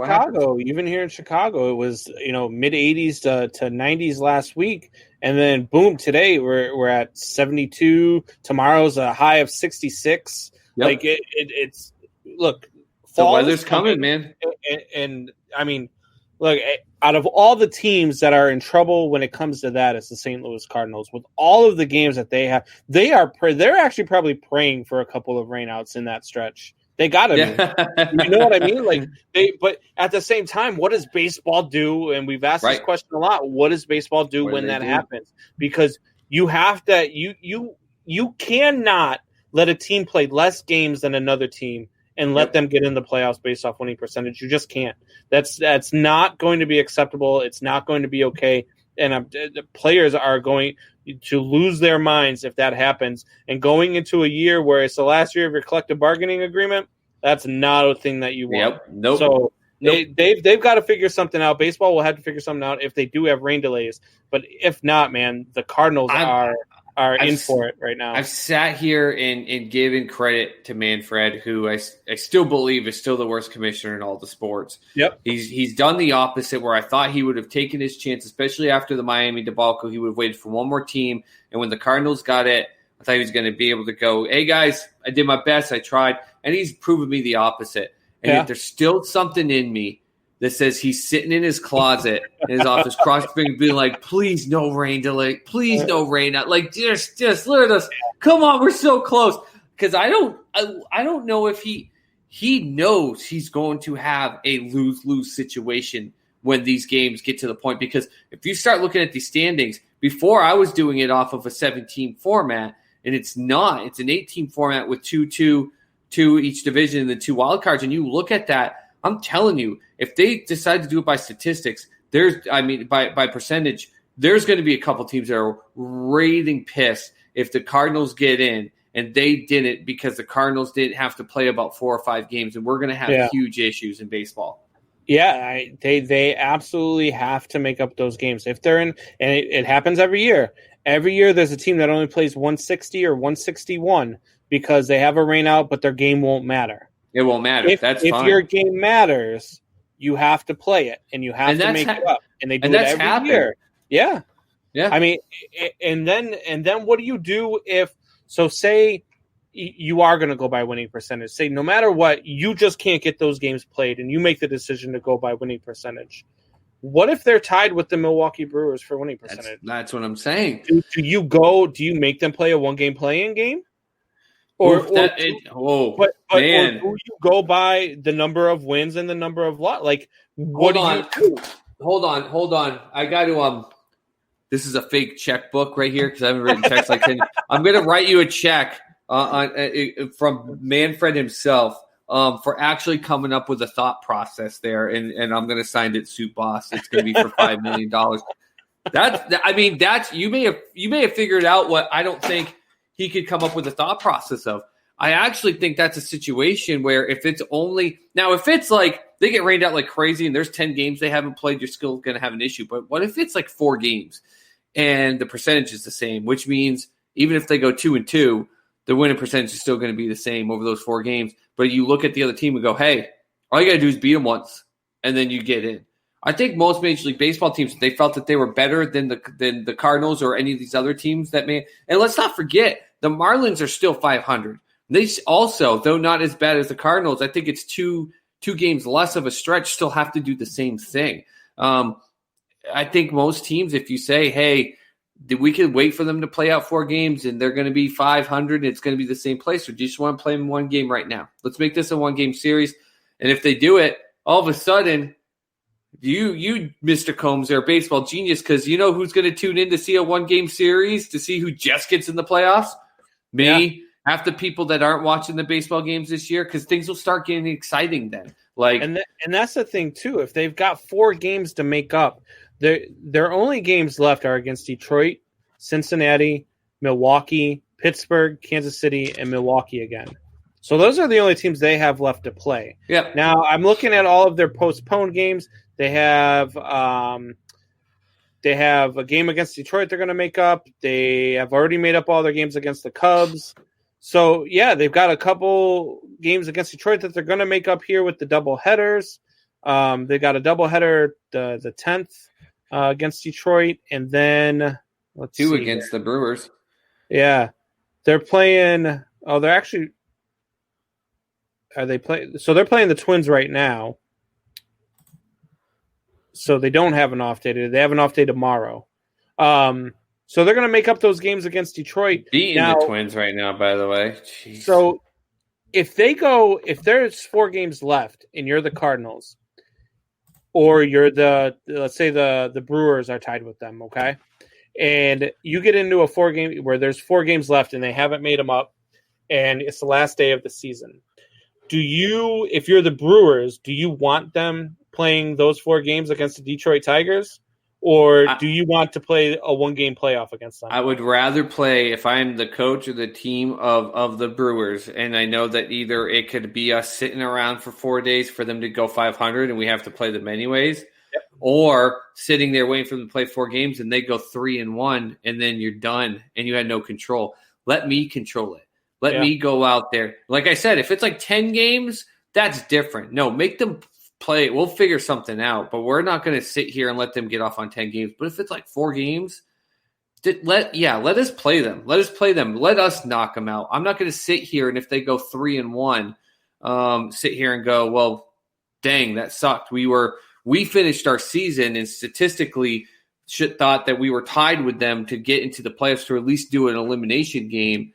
And instead, we had to watch them go 3-1, and we don't even get to play. You don't want to face that. Go out there and beat them, and then you can go. Not only did we get to the playoffs, we earned it by playing an extra game and beating the team that was statistically with us. I think that's what you do. That's just me, though. What would you do? Look, if it's only 4 games, I don't want them playing Detroit in those 4. Now, different scenario.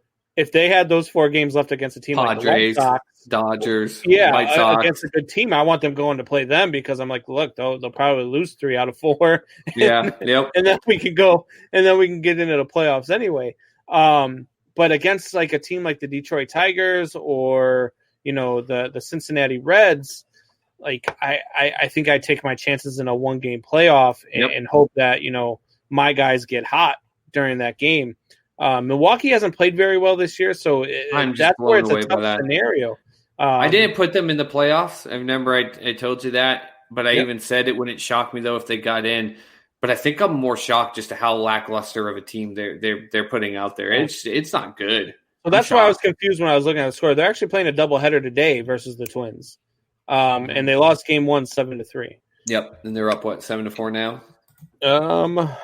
Looking for the scores now. Oh no, they won 6-4. They won the second game 6-4. Twins won 7-3 in game 1, and the Cardinals just won game 2. Won that out game 2, 6-4. That last 2 innings went by pretty quick. I probably was just an inning and a half because they were the home team. Yep. So they're 18-17 now, and the Brewers are 18-21. So, man, that's a tough one, man. Hey, let's give it to them for doing this. We're sitting here having this like, what are you going to do? And I love chaos. And the Brewers are losing 6-0 right now in Detroit. Oh yeah, I just hope for chaos. That's all I want. I want it to be where we have to almost, whether it's because of percentage or because the final score, we have to have like 3 play-in games, and these guys are out there because they only had to play 60 games. These guys normally play 162. Make them play an extra 3 or 4 games for a chance for the playoffs. Who cares? I would love it. We talked about the AL Central there, and the AL Central, man, is just continuing to it's so good in baseball. Yep. And down the stretch, man, this is going to be fun to watch. Now, I'm looking at the White Sox schedule right now, and the White Sox schedule, they've got, let's see here, where are we at? I was telling you how they finished off against each other, the 3 teams. Yeah, well, the Cubs play the White Sox to close out the season, but the White Sox get Pittsburgh, Detroit, then they get 4 against Minnesota, 3 against Cincinnati, and 4 against Cleveland, and then they finish up the season with 3 against the Cubs. So they've got a tough stretch. Then you go to Minnesota's schedule here. Let's see what Minnesota's got on the docket. So Minnesota's got 3 against Cleveland starting Friday. Yep. Why are they off until Friday? I don't know. That's a good question. Well, today is what, Wednesday? Tuesday. No, Tuesday. Wow, they got 2 days off. Well, when you actually, when you don't go when you don't go playing COVID pool, you get to wait a couple days. I guess, they get Wednesday and Thursday off after playing a doubleheader today. That's good. That's different. I've never seen that team with 2 days off in a row. But hey, so they get Cleveland and then 4 against the White Sox. Then they get 3 against the Cubs, and then they get Detroit and Cincinnati. So they've got a tough stretch too. They got a really tough stretch now. But if they can hang in it there, and get that really good ending there, these next 7 games are going to determine that division for them. Oh, they are. Yeah. The 3 against Cleveland and the 4 against the Sox is really going to show them where they're at, in that division heading into the final, 8 games there. So, they've got – this is going to be a huge – so, a 2 day off, 2 days off for them is huge. They get to rest up, man. They get to rest up for Cleveland. And then we look at Cleveland's schedule, and Cleveland's got – let's see here. Cleveland's got – Wednesday and Thursday against Kansas City. They lost tonight against Kansas City, 8-6. Then they got Kansas City tomorrow and Thursday, and then they got Friday, Saturday, Sunday against the Twins. Then they get off Monday, then 2 against the Cubs. Then they get Detroit for 4, then the White Sox for 4, and Pittsburgh for 4. So I think out of all of them, I think that Pittsburgh for 3. Yeah, or Pittsburgh for 3. I think that they may have the benefit of that schedule there, because even though they still have to play the Twins and the White Sox, in those 7 games, in between that, they get Detroit and Pittsburgh. Yeah. I think how crazy is it that you may get an aspect that if, let's say, the Cardinals can kind of stick around close enough to the Cubs, even with this stretch, let's just say they do that. And Jared Barrett with the hot take. They might not. They're not going to the playoffs. They may not. I wouldn't be shocked now if they don't. They can't play when their players are healthy. Do you think that Aaron Judge is going to just step in and all of a sudden make it? Well, yeah. It's what I say all the time. That stadium is the biggest piece of crap wiffle ball replica stadium. And the fact that Aaron Judge just stretches his arms out and the tip of the bat hits the left field wall, it's garbage. So they could if he comes back, but they're not playing guys good. Like you listen to guys. I was listening today to the Mad Dog Mike Russo on MLB Network today, and he's a Yankee guy. He's from New York. He's always he says he's a Yankee guy, and he said something today to me that seemed kind of crazy to say, even for a Yankees fan right now at this point in time. He says the Yankees are going to the playoffs. And they don't even care if they have to go to Tampa Bay because they're not scared of Tampa Bay. That's just pompous. That's just pompous, blowing smoke out of their rear ends. Typical New York sports media bull crap. That's all that is. Typically, he can give you an honest answer. And when he said something like that, I was like, what is this guy watching right now? Because they absolutely are afraid of Tampa. Tampa Bay owns them this season. They own them. They literally own them. Yeah. And in fact, in the 2 games that New York has beat them, I don't think it was handily. I'd go through the records. With it. And not only that, but you just got off of a weekend series where you had won 19 straight against the Baltimore Orioles, and they just took 3 out of 4 from you. And you're going to make a statement like that? Let's put it this way. I think that right now in a 4-game series against the crappy Boston Red Sox, Boston would probably give the Yankees a run for their money in 3 out of those 4 games. They may get swept, but the fact that you can't just go out there and dominate a crummy team like with the AA pitchers of the Red Sox, I think speaks volumes. It really does. It's crazy. Look, and Jared chimes in and says the Sox are going to need Pittsburgh to win some games. Hey, look, Jared, you're not wrong, and you might get what you wish for. The Pirates have been playing some really good ball lately. In their last 10, they are only 4-6 in their last 10, but they were down for a while, and they picked it up. At one point, I believe they had won 7 of 10 before they just dropped the last couple. Well, we're talking about Pittsburgh. I'm sorry. Pittsburgh is not the worst team in baseball. As much as they started this season out, they play a little bit with more chemistry.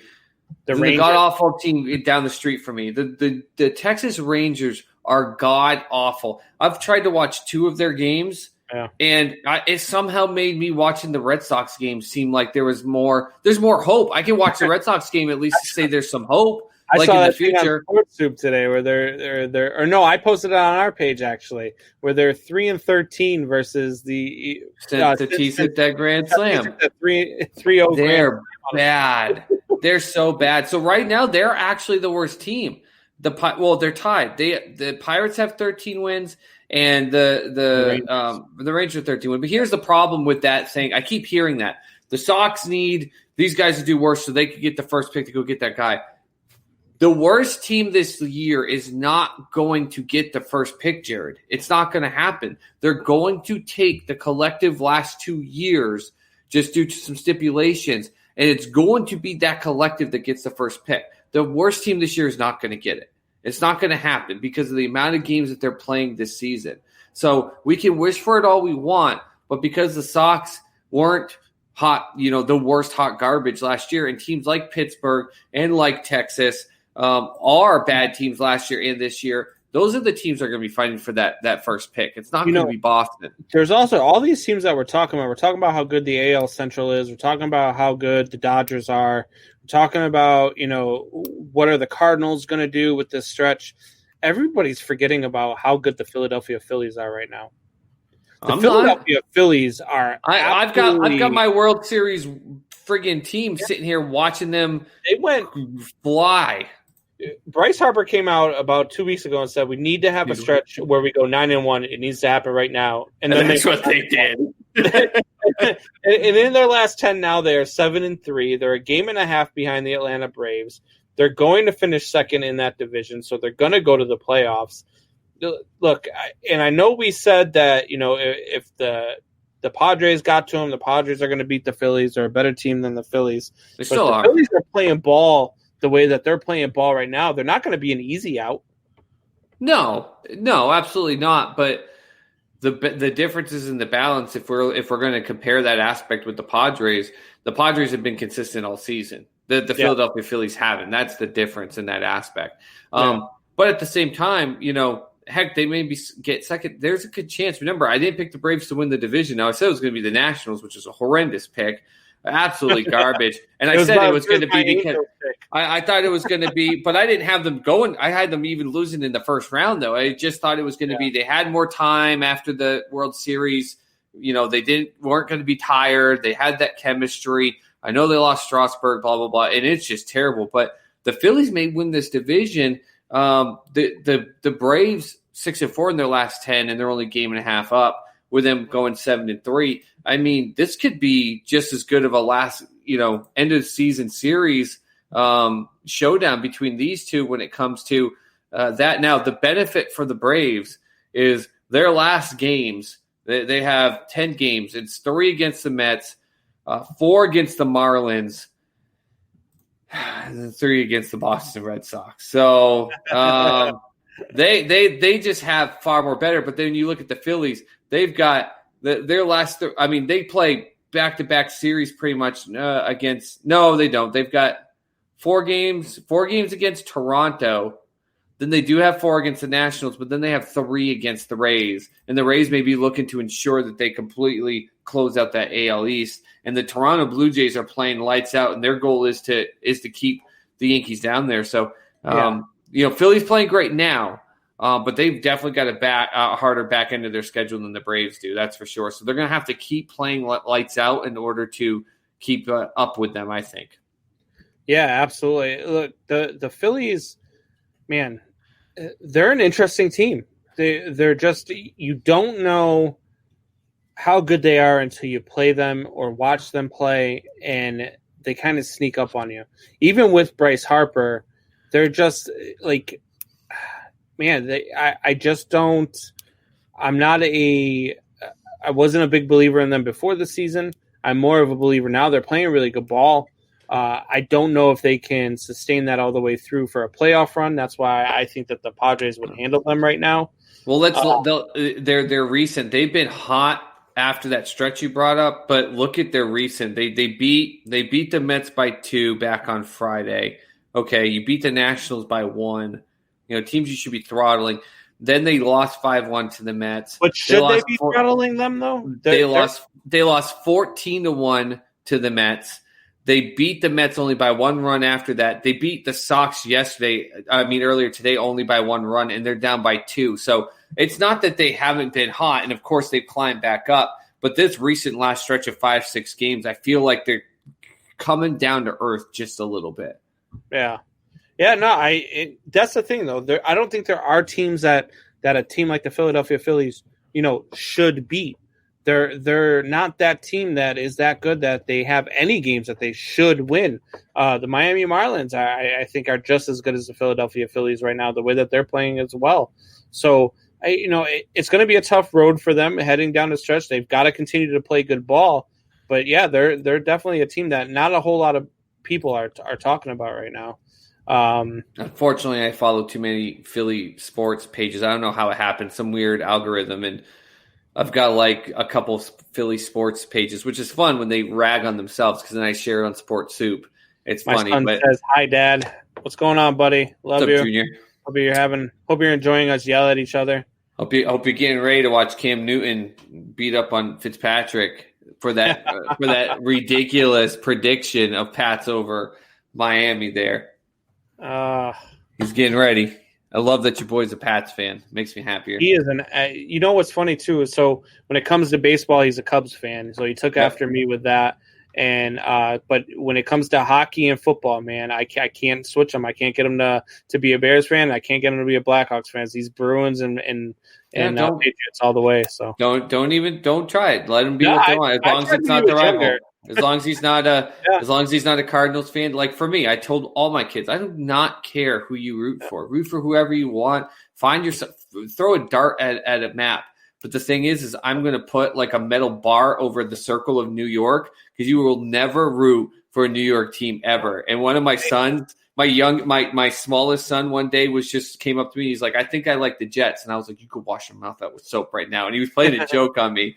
But as long as it's not New York, I don't care. My boy Noah, my oldest, that's on the show sometimes here, huge Toronto fan, and the Miami Dolphins. That's what he loves. Came to me and said, "Dad, I think I like the Cardinals," or "Dad, I think I like the Packers," I pretty sure that I would call Adrian Peterson and see if he wanted to adopt him. Oh, geez. I would send him there and send him to him because, yeah, I mean that's what you deserve if you're a Packers fan or a Cardinals fan. Did you just condone child abuse to your own child on our show? Look, if you're going to be a Packers fan or the last potential sponsor just left. If you're a Packers fan or a Cardinals fan, you deserve to be beat. That's just how I don't know. That's how I feel. If Manfred had any sack left, he would make the draft order as standings finish, but we all know he sucks. But no. Here's I'm I mean, I've got to come up with the actual details because this isn't just me talking out of my rear end. There's an actual aspect within the rules pertaining to games played in a season. This is actually a stipulation that has nothing to do with Manfred. In fact, if he changed it to be what the standings are this year, he would be breaking the rules. And I'll have to find it and come on the next show. Or if we have time, we've only got 20 minutes, so I won't go looking for it. But there's an actual rule in their agreements that make it where because of the games played this year, they cannot take this year's final standings to be the draft. It's actually, I can't believe I'm doing this. I'm defending Manfred. It drives me insane. It's actually not him. You made him defend Rob Manfred. The worst commissioner in sports. Junior Chimes in says Vegas Knights are in the league.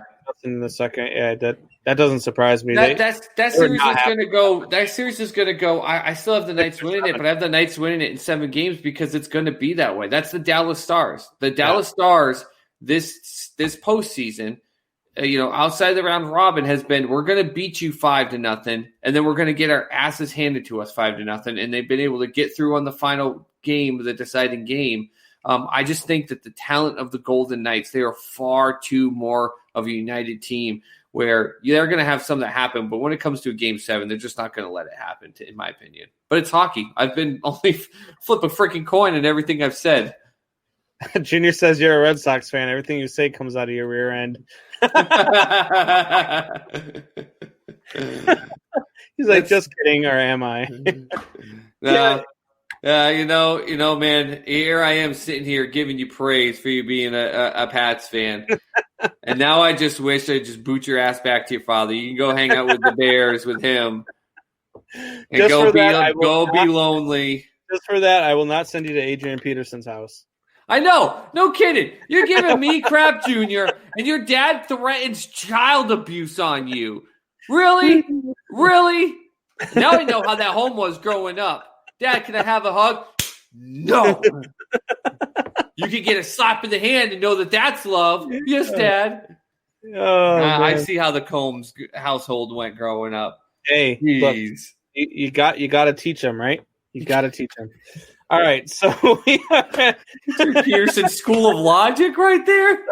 Teach them what? We are going to take a quick break, and then when we come back, we are going to get to Shop Talk, guys. So Jared, Junior, all you guys that are out there watching us, make sure you leave us some comments. Let us know what you want to talk about. We will talk about whatever it is you guys want to talk about. So we'll be back here and give us 30 seconds.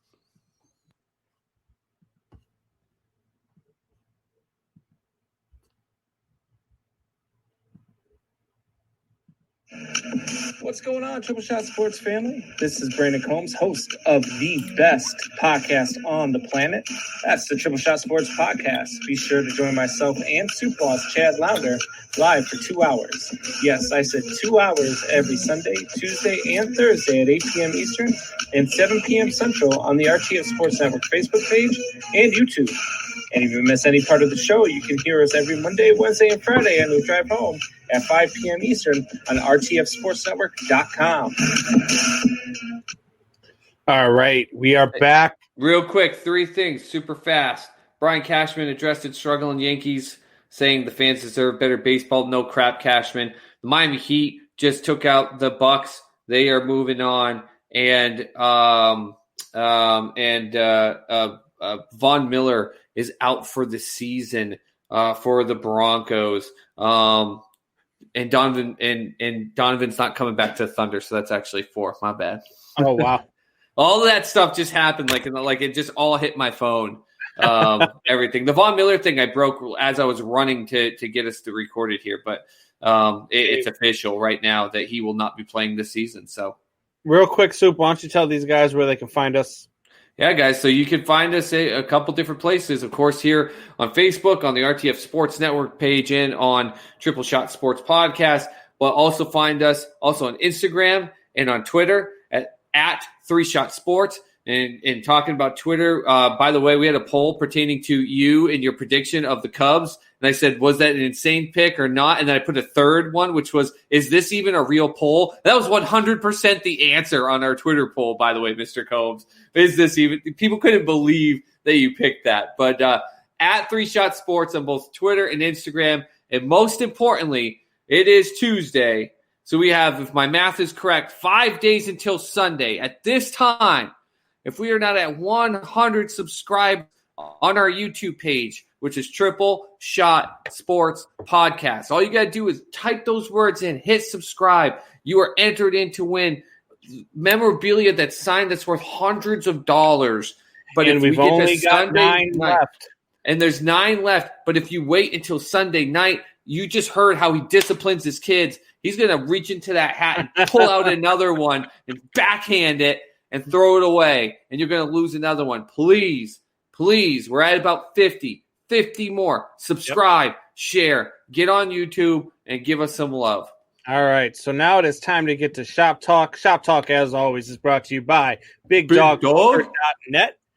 Use agent code GoCubsGo when signing up and depositing your first $50. Use agent code GoCubsGo. All right, so let's get to some Shop Talk. We got some things that are rolling in here, and first things first, and I wanted to get to this during the show, and Jared starts it off with... Hey, Mike Paris just subscribed to us. Someone listen to us. Boy, Michael. That's boy. Yeah, my Aunt Tubby was doing a good job watching you.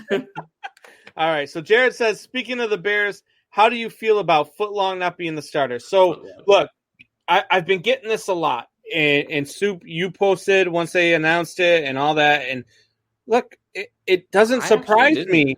It wasn't me ragging you for once. Somebody posted it and said, haha, Combs, or sucks to be you, Combs. Probably Wayne. Might have been CV. I don't know. Might have been CV. Might have been Wayne. Anyways. But anyway, so there was no doubt in my mind that Mitch Trubisky was going to start this season, and here's why. Ryan Pace said, we're not picking up your fifth-year option.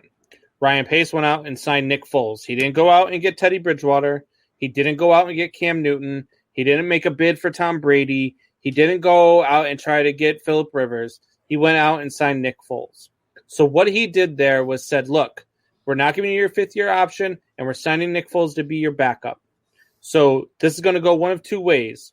You're either going to start the season and do great and light the world on fire, and we're going to be back to that 12-4 team heading into the playoffs again that you were 2 years ago, or you're going to be the Mitch Trubisky that you were last year, and Nick Foles will be the starter by week 3.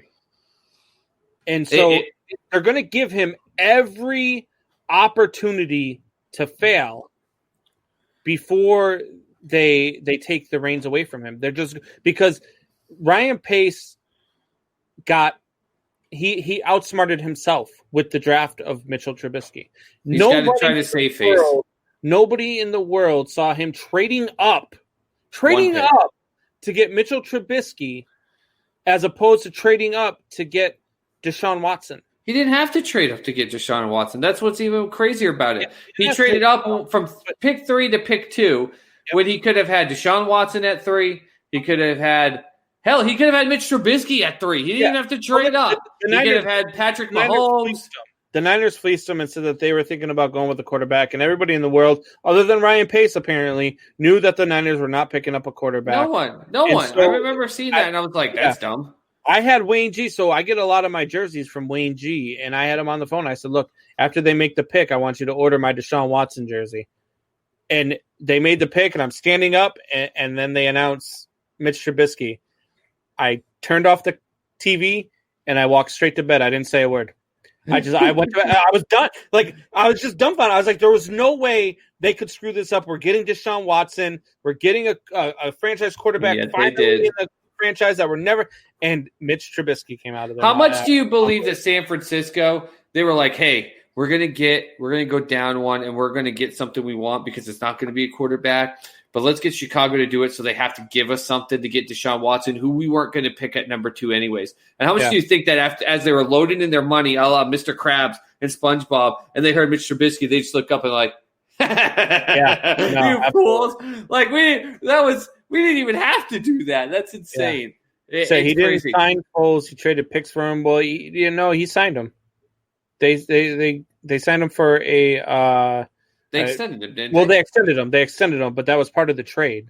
Like it was it was all aspect. I could be wrong, No, wait a minute. Didn't Jacksonville sign him? No, the Bears extended him to get. They restructured the deal, something where it's like I believe I want to say 4 years, $88 million right now. Yeah, I want to say it was $21 million or something like that. It was something stupid. It got restructured. So according to this, I'm reading on NBC Sports.com. They restructured it, so there was some aspect of it restructured. You still get paid a ton of money. Look, you could have got Cam Newton cheaper. There's could have gotten Teddy Bridgewater cheaper. And that's why I'm saying it doesn't surprise me that Mitch Trubisky is the starter, because you didn't go out and get those caliber of guys. You didn't bring Nick Foles in here to start 16 games, which is something he's never done in his entire career. So it was no surprise to me that they named Mitch Trubisky. If you had brought in Teddy Bridgewater or Cam Newton, and I'm not saying this where I think that Nick Foles isn't a good I still think he's a good quarterback. I watched him play amazing against my Patriots in a well-deserved Super Bowl win for that team. But with that, and he's shown great flashes, but he's also had some hard issues. But the difference between Nick Foles and guys like Cam Newton and Teddy Bridgewater, you bring either one of those two in, you are getting dragged out of Soldier Field and hung for insanity if you would dare name Mitch Trubisky the week one starter at this point over Cam or Teddy Bridgewater. Whereas with Nick Foles, there's some people that go, well, yeah, I mean, look what happened in Jacksonville. You know, the great Gardner Minshew got the job back over him. Like, it gives them that little leeway in that aspect. But with that said, I'm right with you. My prediction actually is that he's going to win. The Bears are going to win. That defense is going to win 4 very, very close games. And then we're going to see the true Mitch Trubisky come out in week 5 and week 6. And he is just going to get demolished and destroyed. And that's everything that they're going to need to put Nick Foles in at 4-2 to be able to try to save it and to get to the playoffs. See, I got to happen a little bit sooner. I got them going out and laying eggs against Detroit and laying an egg against the Giants. And that's when Nick Foles comes in and takes over, and then I have them finishing 11-5. So, just different methods, but same ultimate result. I think both had them at 11-5. This defense got so much better, and they were already so good. They got so much better over the winter, or over the summer, I should say. And they just look. This defense is going to keep them really, really close, and that is all a guy like a Nick Foles needs. But that's the thing. You playing a close game against Mitch Trubisky is going to turn the ball over. I've got no faith in this kid whatsoever. None at all. Week 5 Buccaneers, week 6 Carolina Panthers, and he's going to get absolutely embarrassed. In fact, I wouldn't be shocked if my prediction is coming true, where he pulls off where the defense pulls off close ones. I wouldn't be shocked if he gets demoralized by the Buccaneers, and then the Panthers game, he starts getting destroyed, and they pull him in the third quarter, and it's over. So switching gears here, Michael Paris says, do you think Rask has played his last game with the Bees? I say yes. I think they got Tim Thomas all over again. I feel like that it's the same exact thing that happened to them with Tim Thomas. Like I think he's done with the Bruins. I just do. It's Tuukka Rask is known. A lot of reporters and Boston media have said it, and what you just said, it mirrors Tim Thomas. He beats to the rhythm of his own drum. Like, he is his own beast. He's his own animal. That's why when what happened here in the bubble, if he had come out and said something like, "Hey, I have a family emergency," and it may only take a day or something, so you may see me on the golf course, but trust me, this is an emergency. I have to leave for my family. People probably would have been like, hey, you got to do what you got to do for family. But instead, he's just like, I'm not going to be here anymore. But that's the way he is. That's the way he handles it. It's the way Tim Thomas handled those type of things. The thing is, Tuke's got 1 more year in his contract. I could see that if they try to do let's go get one player in a trade and really give this one last hurrah. Because remember, before COVID, they were just unbeatable. Yeah. And I just really think if they go, hey, last year your contract, give it everything you got. Even if you want to retire, you're good. We're going to let Chara, we're going to bring him back 1 year, let him give everything he's got.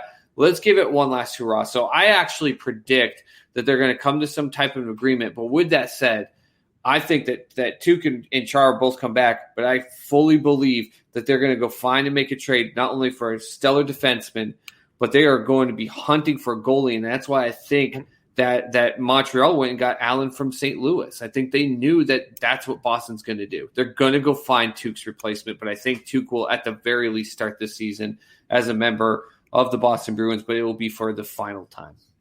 Yeah, I don't disagree. Jonathan Briggs, who do you think will be the Patriots kicker this year? You ready? Who do you think before I give my prediction? I liked your prediction from last week, but I'll let you go with it. Adam Vinatieri coming out of the tunnel, baby. Decides to play one more season and comes back. And doesn't even announce the signing until he needs to kick a field goal. And then just runs out of the tunnel. WWE style. You say WWE side, but I'm telling you, I wouldn't actually be shocked if the day of the game they were to announce something like that. Like, Bale's just like, screw it. Calls up Adam the Saturday before. I ain't got – hey, Adam, I don't have any more real options here. You want to come do one more year? You going to do that for me? Yeah. Yeah, I mean, I don't want to stop kicking. Well, you come out here, you can kick, and we play 1 year with a Cam and me. Cool. Sounds great. Make a nice little recycle sign out of his career going Pats, Colts, Pats. Jared Paris says Tuca is the first pick to the Kraken. That wouldn't surprise me. No, because it has to be – because it's why the Golden Knights did so well, but there's an aspect pertaining to where they are, not just depth chart. I wish I could look this up for our next show, but I actually remember reading something where the Kraken can't pick Tuukka Rask. There's something about where they couldn't pick him. Huh. Okay. Shop Talk hot take. Josh Allen wins MVP. I don't know about that, Jared. Look, I think the Bills are going to have a really good year. Yep. But I mean, I have Tom Brady as my MVP. I think he's going to go and light the world on fire in Tampa Bay, and maybe even fuck around and get them a Super Bowl. Which is my screw around with that of it. Hey, listen, Josh Allen. I've been on the Josh Allen train for 2 years. It's going to be amazing. They're going to keep going. Attaboy, Allen. Go, Kyle. Let's go, Allen. Let's go. We're going to witness history here, baby. We're going to watch them cram a bunch of games, and now they're going to overtake this division. Allen, my boy, let's go. Hello, Adrian.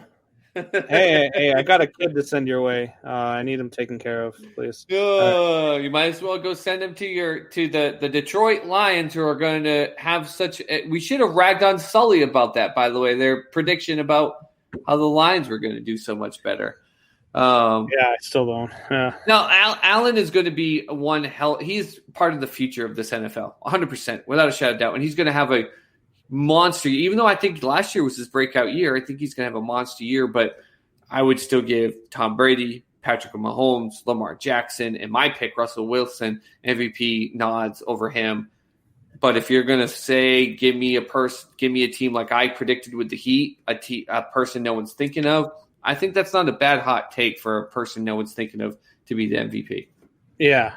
Jared says 2-for-1 special. My kid won't go to sleep. That's awesome. If Mr. Combs can stuff them both in a box with his friggin' child abuse tonight. Junior wants to know, do you guys think Cam on the Pats is bad for – Oh, no. Look, going to the Patriots – And I've been flipped on this, by the way. Yeah. As much as I hate saying it, anytime you go to the Patriots and anytime you get to play under Bill Belichick, it's never bad for your career. It can only be good. Well, it's good if you follow the Patriot way. Everyone talks about it, and it's a true thing. If you follow the Patriot way, there's a story about Rodney Harrison when he showed up and he walked to a meeting 2 minutes late, and Teddy Bruschi and about 3 other members of the defense were there, and it wasn't 2 minutes late. He was on time. And he said, well, what's the matter? And they're like, you're late. And he goes, I'm right on time. They're like, no, 5 minutes ago was on time. You're late. There's a way to that. And my worry with Cam Newton, and we've seen it with him dancing in practice and stuff, was he's too loose. He's too free. He's too all these aspects that doesn't fit that military-esque style that Bill has. And I wonder if part of this is just like he's almost trying to get under Tom's skin. But the fact that he's like got on last week and said no one practices harder than Cam Newton, he's doing something right. So not only has he learned to make sure that he's fitting the mold, but if you're doing that, like you said, you're only going to get better. Look at Deion Branch is a Super Bowl MVP. Deion Branch was not a first receiver on any other team, but because he followed the Patriot way, he's a Super Bowl MVP. That's what the type of stuff you can get. So Cam Newton on the Pats flipped my mind. I didn't think it would work. I'm excited about it. I think they're going to go 9-7. So Jared says, listening to Cam and WEI for 20 minutes yesterday, and I'm all in. And I'm a Vikings fan, but Cam and Bill are going to click. Look, I don't hate it. I don't think that the defense though. Is as good the defense as scares they were. me. With all of the guys who have opted out on that defense is where they're going to find their troubles. We could be wrong. I mean, if Bill Belichick goes out and wins this division this year, he absolutely, for me, goes down as the greatest coach of all time. You rename Lombardi if he wins this division, because I don't see it happening. He doesn't even have to win the Super Bowl, but win this division, and he's I've got the Patriots in the playoffs at least 9-7. Oh. I'll take it. All right, guys, that's all the time that we have for now. Make sure that you go over to YouTube, click the subscribe button. Let's get us to 100 so that this Sunday I don't have to pull off another, jersey. Don't make him backhand you kids. Saquon is already gone. Saquon Barkley is off the table. The Fernando Tatis is still in there, man. If that one comes off the table, and a lot of people like this Calvin Ridley behind me. A lot of people like it. I've gotten a lot of questions about it. People trying to get me to do, like different sales and all sorts of stuff. So, look, I think that all we have to do is go out there and share, just share, and let people know about the show, and it'll go, because we all have friends. We all have 300, whatever, however many people you have on your Facebook. You share it. If one other person sees it and shares it, then they have 300 friends, and one of theirs shares it. And so just on and tell so your forth. friends about the giveaway. Everyone that's on this show would love a piece of that memorabilia. Yep. You have friends that would love it. Just absolutely, and don't look at it as, well, if they're in, it's less chance for me. If we go through another 9 weeks without us hitting 100, none of y'all get anything. None of y'all. And Michelle says, please get rid of the Vic jersey. Hey, look, it might end up staying. If these guys don't get us to 100 by Sunday and I pull the Vic out of the hat, the Vic is staying. So, Michelle, share. Babe, I'm telling you, just share it. Tell all your friends to share. Hey, look, you have a way about you of making people do things. When you're mad, get mad. Tell them they need to share and subscribe. So, all right, guys. All right, guys. As a top fan, I'll need the Ridley jersey. It's kind of weird. It is. Look, Jared, you are a top fan for sure. You are always with us week in and week out. Get 56 more people. Get 56 more people to subscribe, Jared, so you have a chance. Look, I know you talk to people. I know you watch sports with friends. While you're watching football this Sunday or even Thursday night for the opener, say, hey, guys, check out this show. I don't understand. Look, see, she's already there. Everyone subscribe and share. Michelle's already on it. Michael says, later, guys. Great show. All right, guys, that's all the time we have for now. We've gone a little bit over our time, so that's all the time we have for now. Definitely join us. We will be back Thursday. It is opening night of the NFL, and we will be on during the game, so we will actually be kind of bringing the game into it. I've got a plan for that. I will fill Supos in on that here in just a little bit, but you guys are going to want to tune into us while you're watching the game. So we'll see you guys Thursday. Have a good night, everybody. Welcome horns. Fuck the Cardinals.